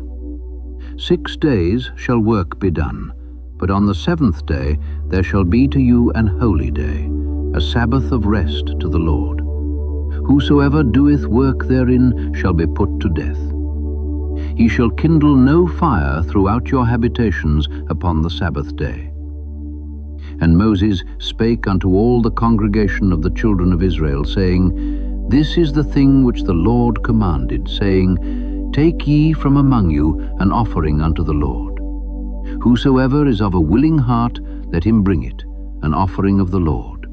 Gold and silver and brass and blue and purple and scarlet and fine linen and goat's hair and ram's skins dyed red and badger's skins and shittim wood and oil for the light and spices for anointing oil and for the sweet incense, and onyx stones, and stones to be set for the ephod and for the breastplate. And every wise-hearted among you shall come, and make all that the Lord hath commanded: the tabernacle, his tent and his covering, his taches and his boards, his bars, his pillars and his sockets, the ark and the staves thereof, with the mercy seat and the veil of the covering, the table and his staves, and all his vessels, and the showbread.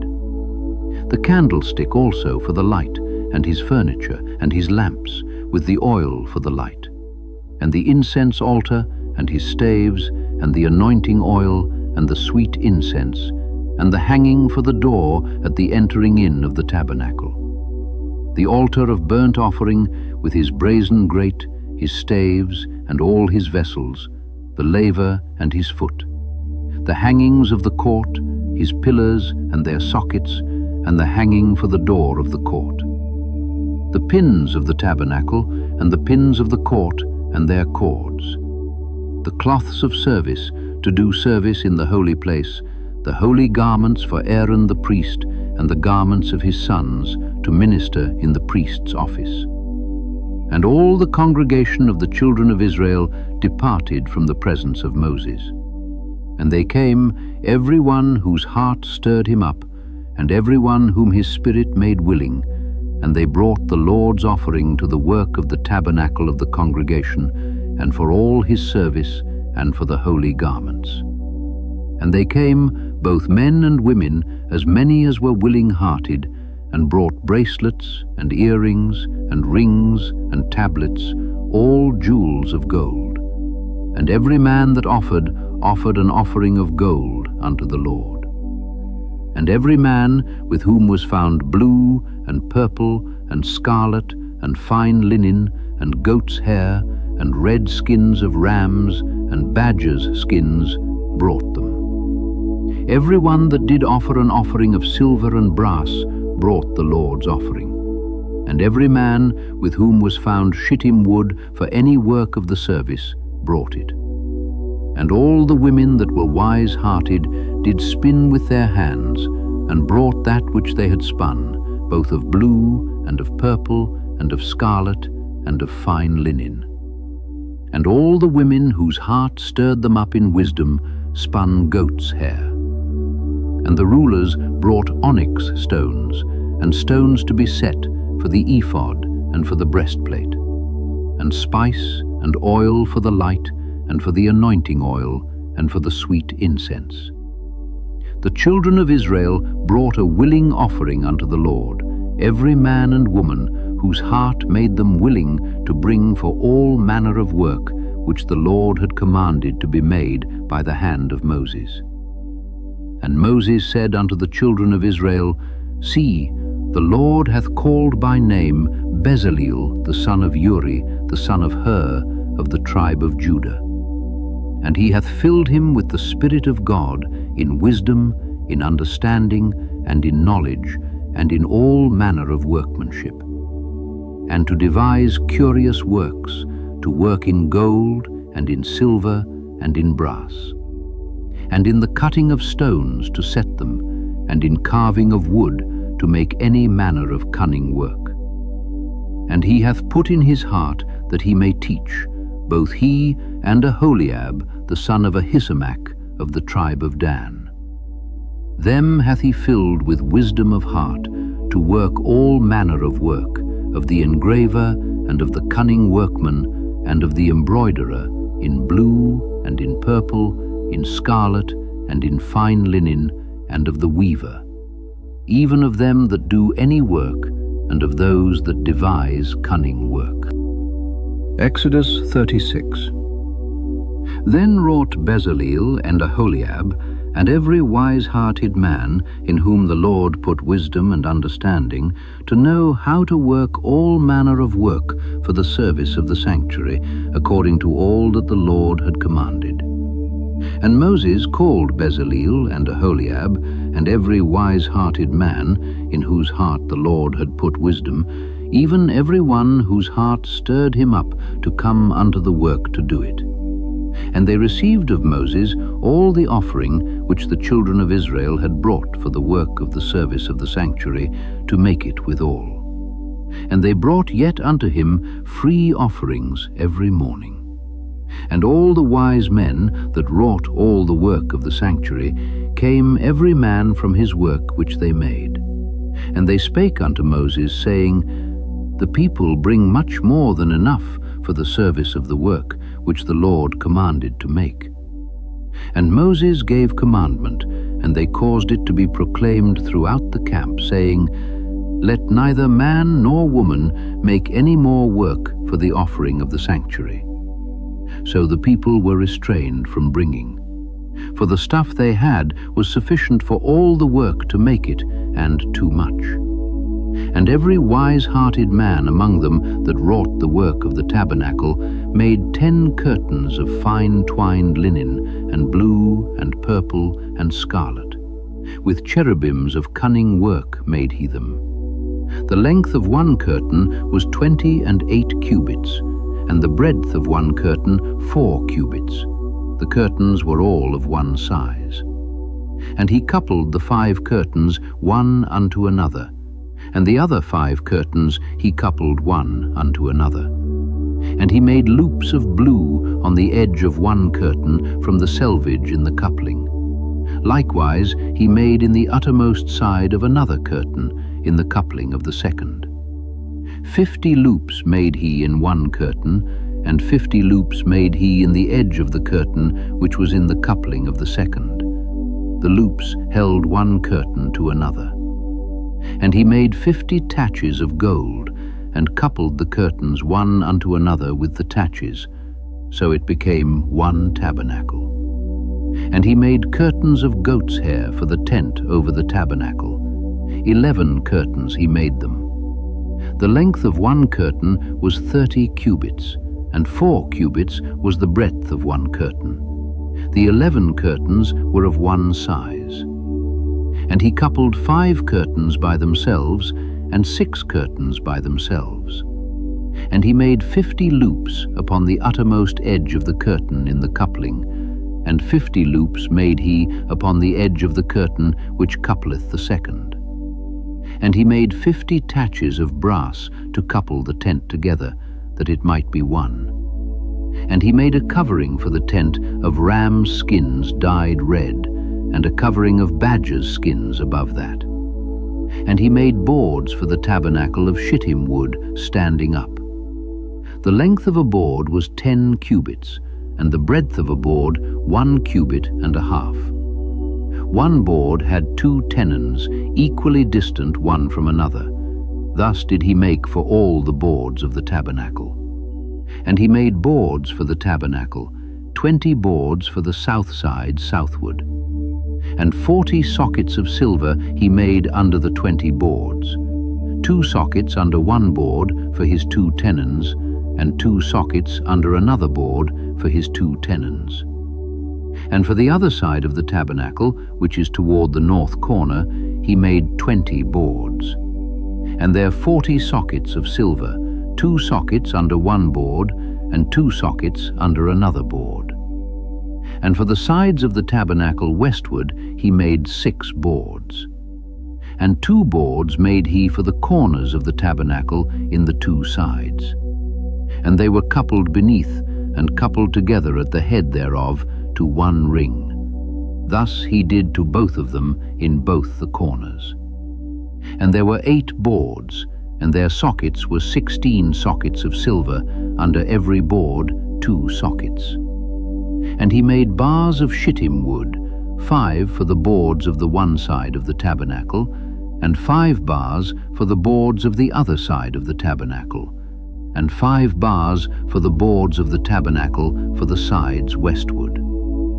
And he made the middle bar to shoot through the boards from the one end to the other. And he overlaid the boards with gold, and made their rings of gold to be places for the bars, and overlaid the bars with gold. And he made a veil of blue and purple and scarlet and fine twined linen. With cherubims made he it of cunning work. And he made thereunto 4 pillars of shittim wood, and overlaid them with gold. Their hooks were of gold. And he cast for them 4 sockets of silver. And he made an hanging for the tabernacle door of blue and purple and scarlet and fine twined linen of needlework, and the 5 pillars of it with their hooks. And he overlaid their chapiters and their fillets with gold, but their 5 sockets were of brass. Exodus 37. And Bezaleel made the ark of shittim wood. 2 cubits and a half was the length of it, and 1 cubit and a half the breadth of it, and 1 cubit and a half the height of it. And he overlaid it with pure gold within and without, and made a crown of gold to it round about. And he cast for it 4 rings of gold to be set by the 4 corners of it, even 2 rings upon the one side of it, and 2 rings upon the other side of it. And he made staves of shittim wood, and overlaid them with gold. And he put the staves into the rings by the sides of the ark, to bear the ark. And he made the mercy seat of pure gold. 2 cubits and a half was the length thereof, and 1 cubit and a half the breadth thereof. And he made 2 cherubims of gold, beaten out of one piece made he them, on the 2 ends of the mercy seat. 1 cherub on the end on this side, and another cherub on the other end on that side. Out of the mercy seat made he the cherubims on the 2 ends thereof. And the cherubims spread out their wings on high, and covered with their wings over the mercy seat, with their faces one to another. Even to the mercy seatward were the faces of the cherubims. And he made the table of shittim wood. 2 cubits was the length thereof, and 1 cubit the breadth thereof, and 1 cubit and a half the height thereof. And he overlaid it with pure gold, and made thereunto a crown of gold round about. Also he made thereunto a border of an handbreadth round about, and made a crown of gold for the border thereof round about. And he cast for it 4 rings of gold, and put the rings upon the 4 corners that were in the 4 feet thereof. Over against the border were the rings, the places for the staves to bear the table. And he made the staves of shittim wood, and overlaid them with gold to bear the table. And he made the vessels which were upon the table, his dishes and his spoons and his bowls and his covers to cover withal, of pure gold. And he made the candlestick of pure gold. Of beaten work made he the candlestick. His shaft and his branch, his bowls, his knops, and his flowers were of the same. And 6 branches going out of the sides thereof, 3 branches of the candlestick out of the one side thereof, and 3 branches of the candlestick out of the other side thereof. 3 bowls made after the fashion of almonds in one branch, a knop and a flower, and 3 bowls made like almonds in another branch, a knop and a flower. So throughout the 6 branches going out of the candlestick. And in the candlestick were 4 bowls made like almonds, his knops and his flowers, and a knop under 2 branches of the same, and a knop under 2 branches of the same, and a knop under 2 branches of the same, according to the 6 branches going out of it. Their knops and their branches were of the same. All of it was one beaten work of pure gold.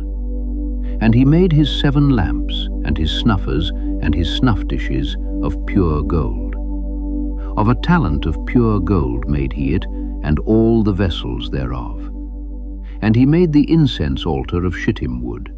The length of it was a cubit, and the breadth of it a cubit. It was 4 square, and 2 cubits was the height of it. The horns thereof were of the same. And he overlaid it with pure gold, both the top of it and the sides thereof round about, and the horns of it. Also he made unto it a crown of gold round about. And he made 2 rings of gold for it under the crown thereof, by the 2 corners of it, upon the 2 sides thereof, to be places for the staves to bear it withal. And he made the staves of shittim wood, and overlaid them with gold. And he made the holy anointing oil, and the pure incense of sweet spices, according to the work of the apothecary. Exodus 38. And he made the altar of burnt offering of shittim wood. 5 cubits was the length thereof, and 5 cubits the breadth thereof. It was 4 square, and 3 cubits the height thereof. And he made the horns thereof on the 4 corners of it. The horns thereof were of the same, and he overlaid it with brass. And he made all the vessels of the altar, the pots and the shovels, and the basins, and the flesh hooks, and the fire pans. All the vessels thereof made he of brass. And he made for the altar a brazen grate of network under the compass thereof, beneath unto the midst of it. And he cast 4 rings for the 4 ends of the grate of brass, to be places for the staves. And he made the staves of shittim wood, and overlaid them with brass. And he put the staves into the rings on the sides of the altar, to bear it withal. He made the altar hollow with boards.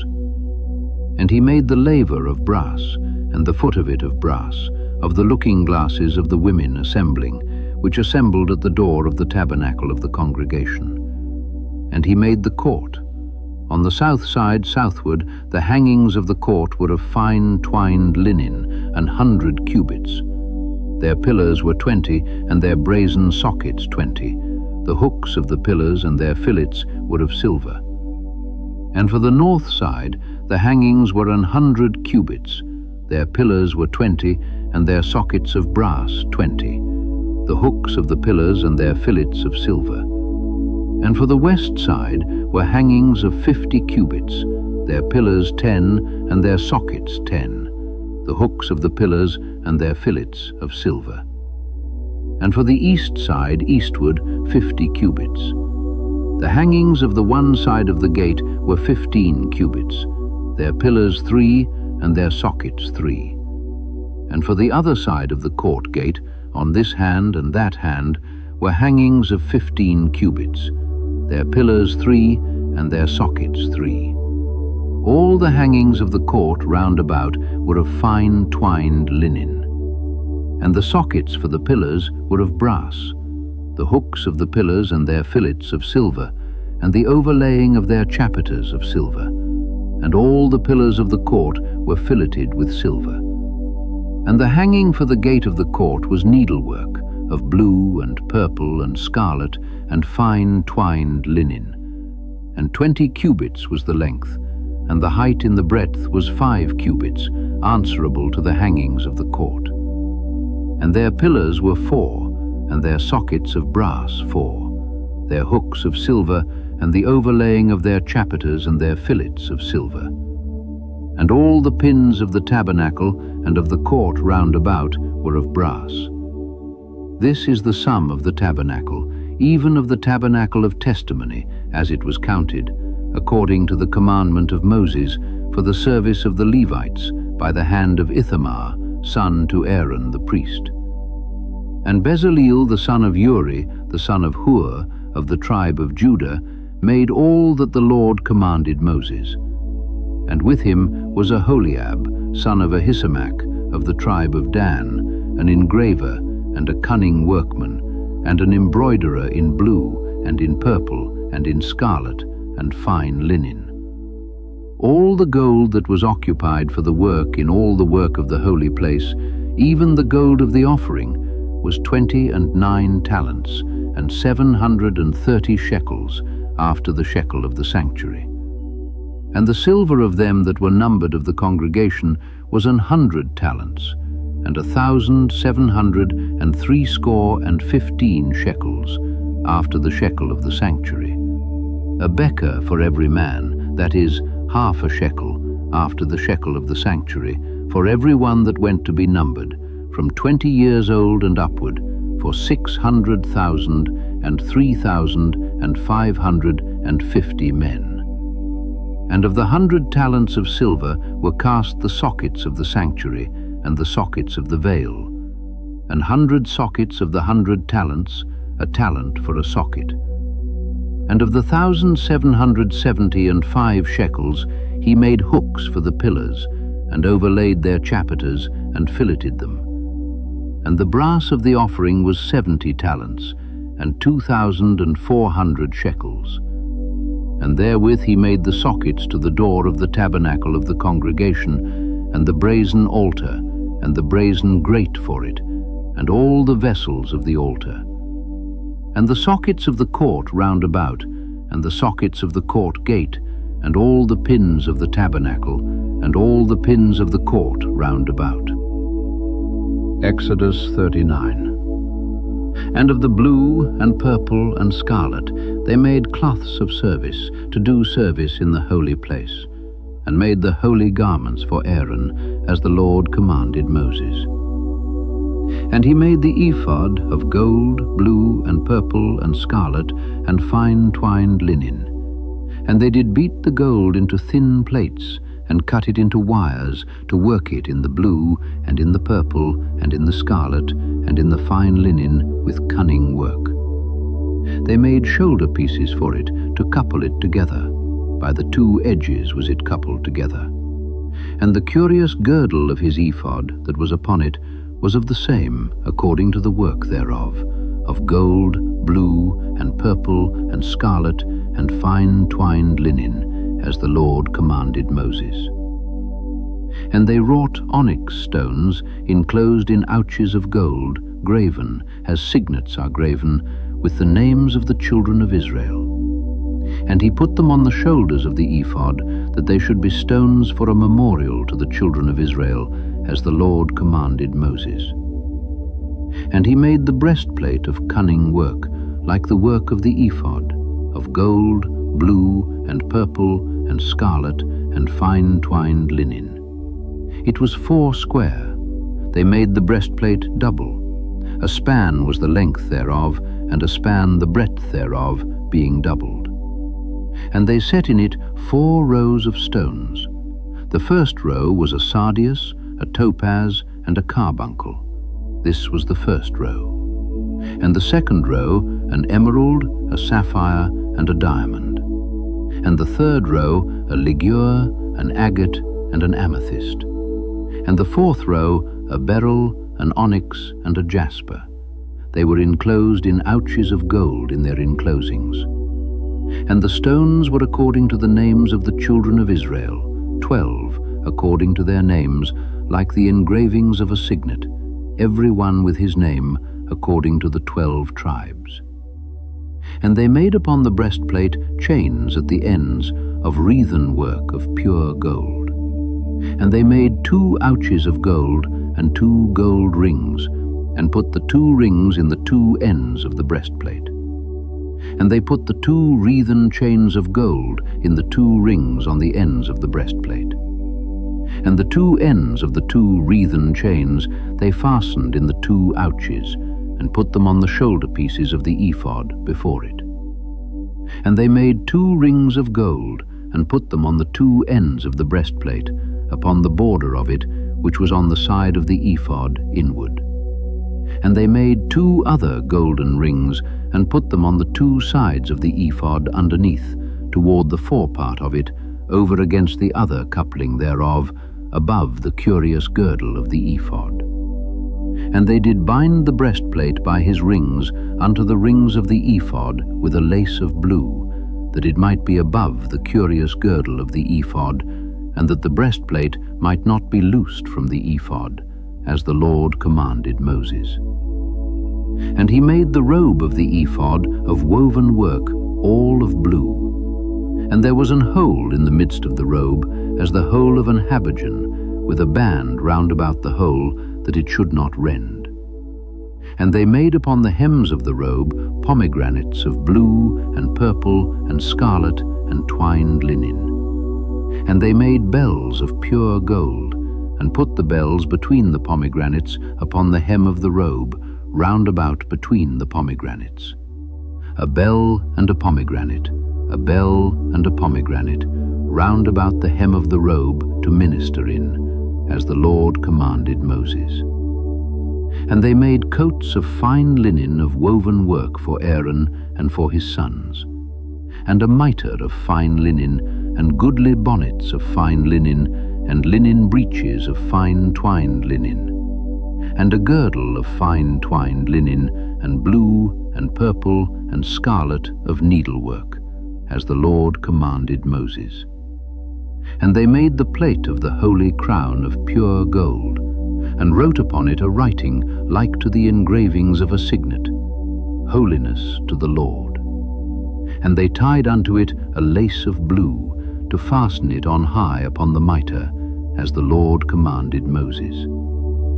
Thus was all the work of the tabernacle of the tent of the congregation finished.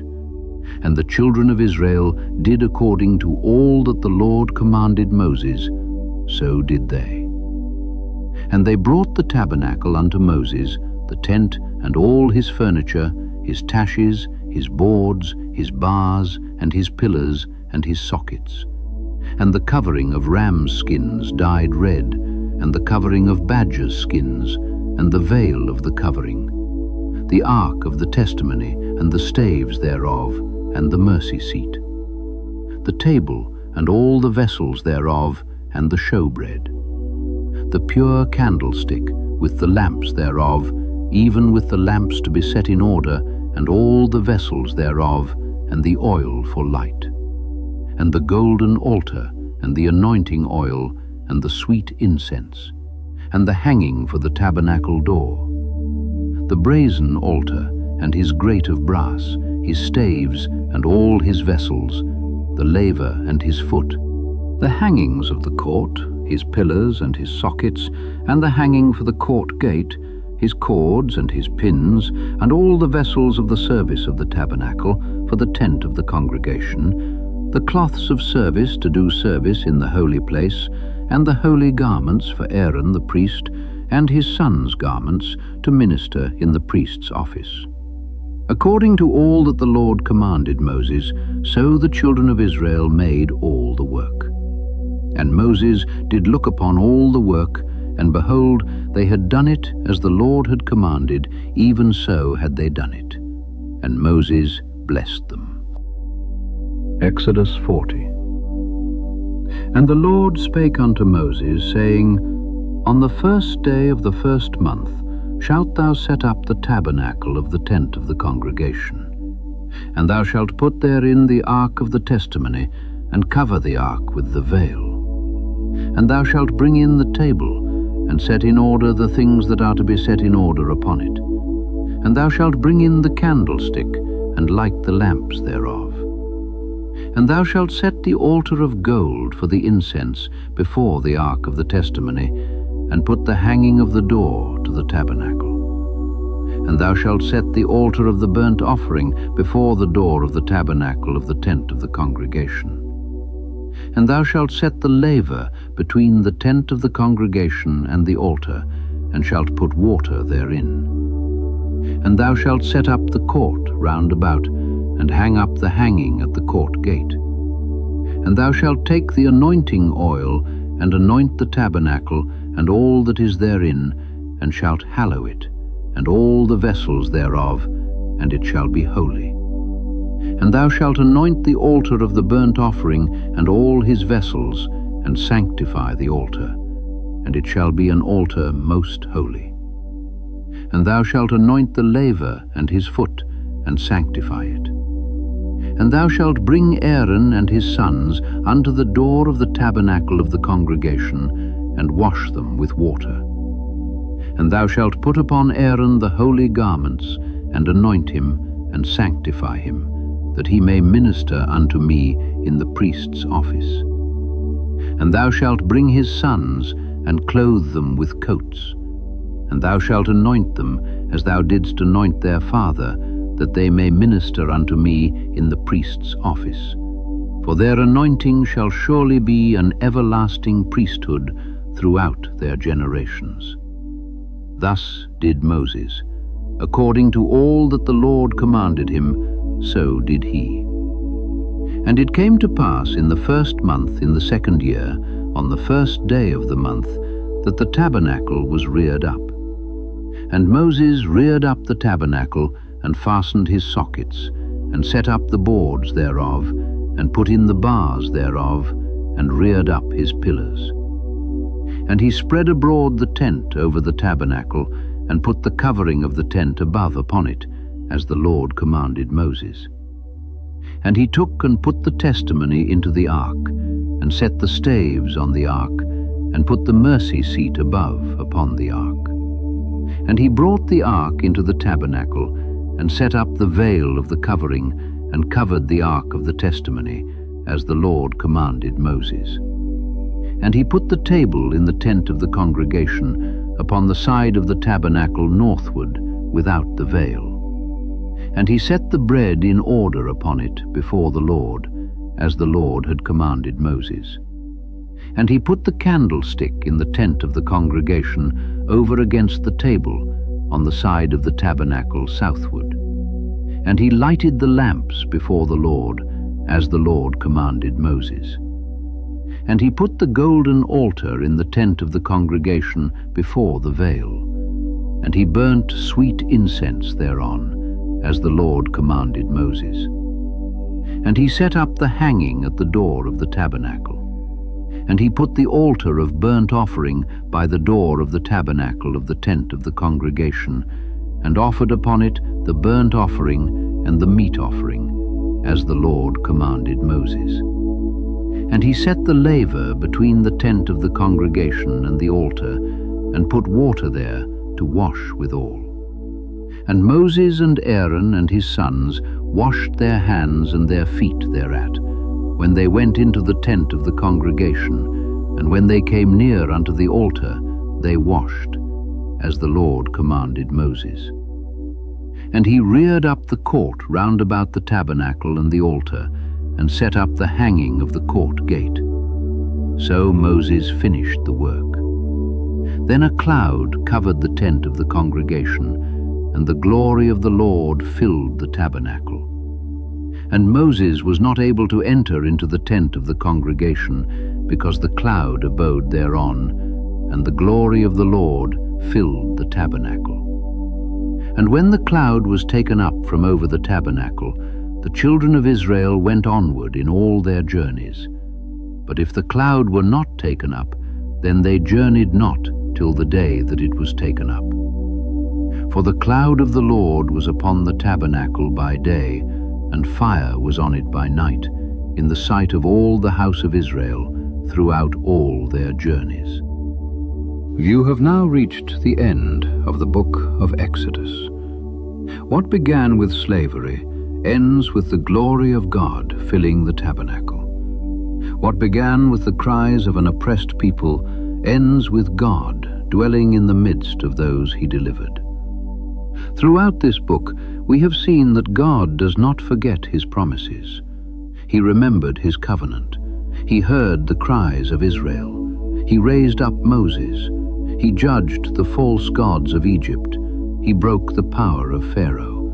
He covered his people beneath the blood of the Passover lamb. He opened the sea. He fed his people in the wilderness. He gave them water from the rock. He spoke his commandments from the mountain, and he came down to dwell among them. But Exodus also shows us something about the human heart. The people witnessed miracles, yet they still struggled to trust. They walked through the sea on dry ground, yet they became afraid when the journey grew difficult. They heard the voice of God, yet they quickly turned toward an idol made by human hands. Their story reminds us that being brought out of bondage is not the end of the journey. We must also learn obedience. We must learn patience. We must learn trust. We must learn to follow God even when the path leads through a wilderness. The wilderness was not proof that God had abandoned Israel. It was the place where they learned who He was. It was the place where their dependence was tested. It was the place where hidden fear, rebellion, and unbelief were brought into the light. And it was the place where God continually proved that He was faithful. Perhaps you are walking through a wilderness of your own. Perhaps you have left something behind, but you have not yet arrived where you believe God is leading you. Perhaps the road feels uncertain. Perhaps the way ahead appears closed. Remember the Red Sea. Remember the cloud by day and the fire by night. Remember the bread that came from heaven. Remember the water that came from the rock. The wilderness may test you, but it does not mean God has left you. Sometimes the wilderness is the road between bondage and promise. Sometimes it is where God teaches us to stop trusting in what once held us and begin trusting fully in Him. May God bless you with the courage to leave every form of bondage behind.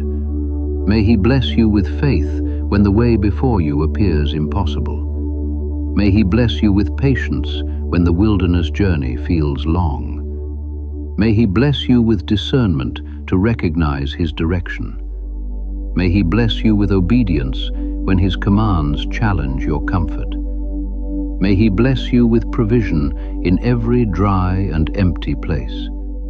May He bless you with protection beneath His mighty hand. And may He bless you with His presence, so that wherever He leads, you will never walk alone. May the God who brought Israel out of Egypt bring you out of everything that keeps you from walking fully with Him. May He break every chain that must be broken.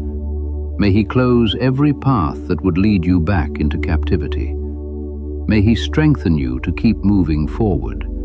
And may His glory fill your life, just as His glory filled the tabernacle in the wilderness. If this reading helped you, please press like so others may find it. Share it with someone who may need strength, hope, or deliverance. And subscribe if you have not already, so you can continue listening to the Word of God with us. Until we meet again, remain faithful, keep moving forward, and trust the God who always makes a way.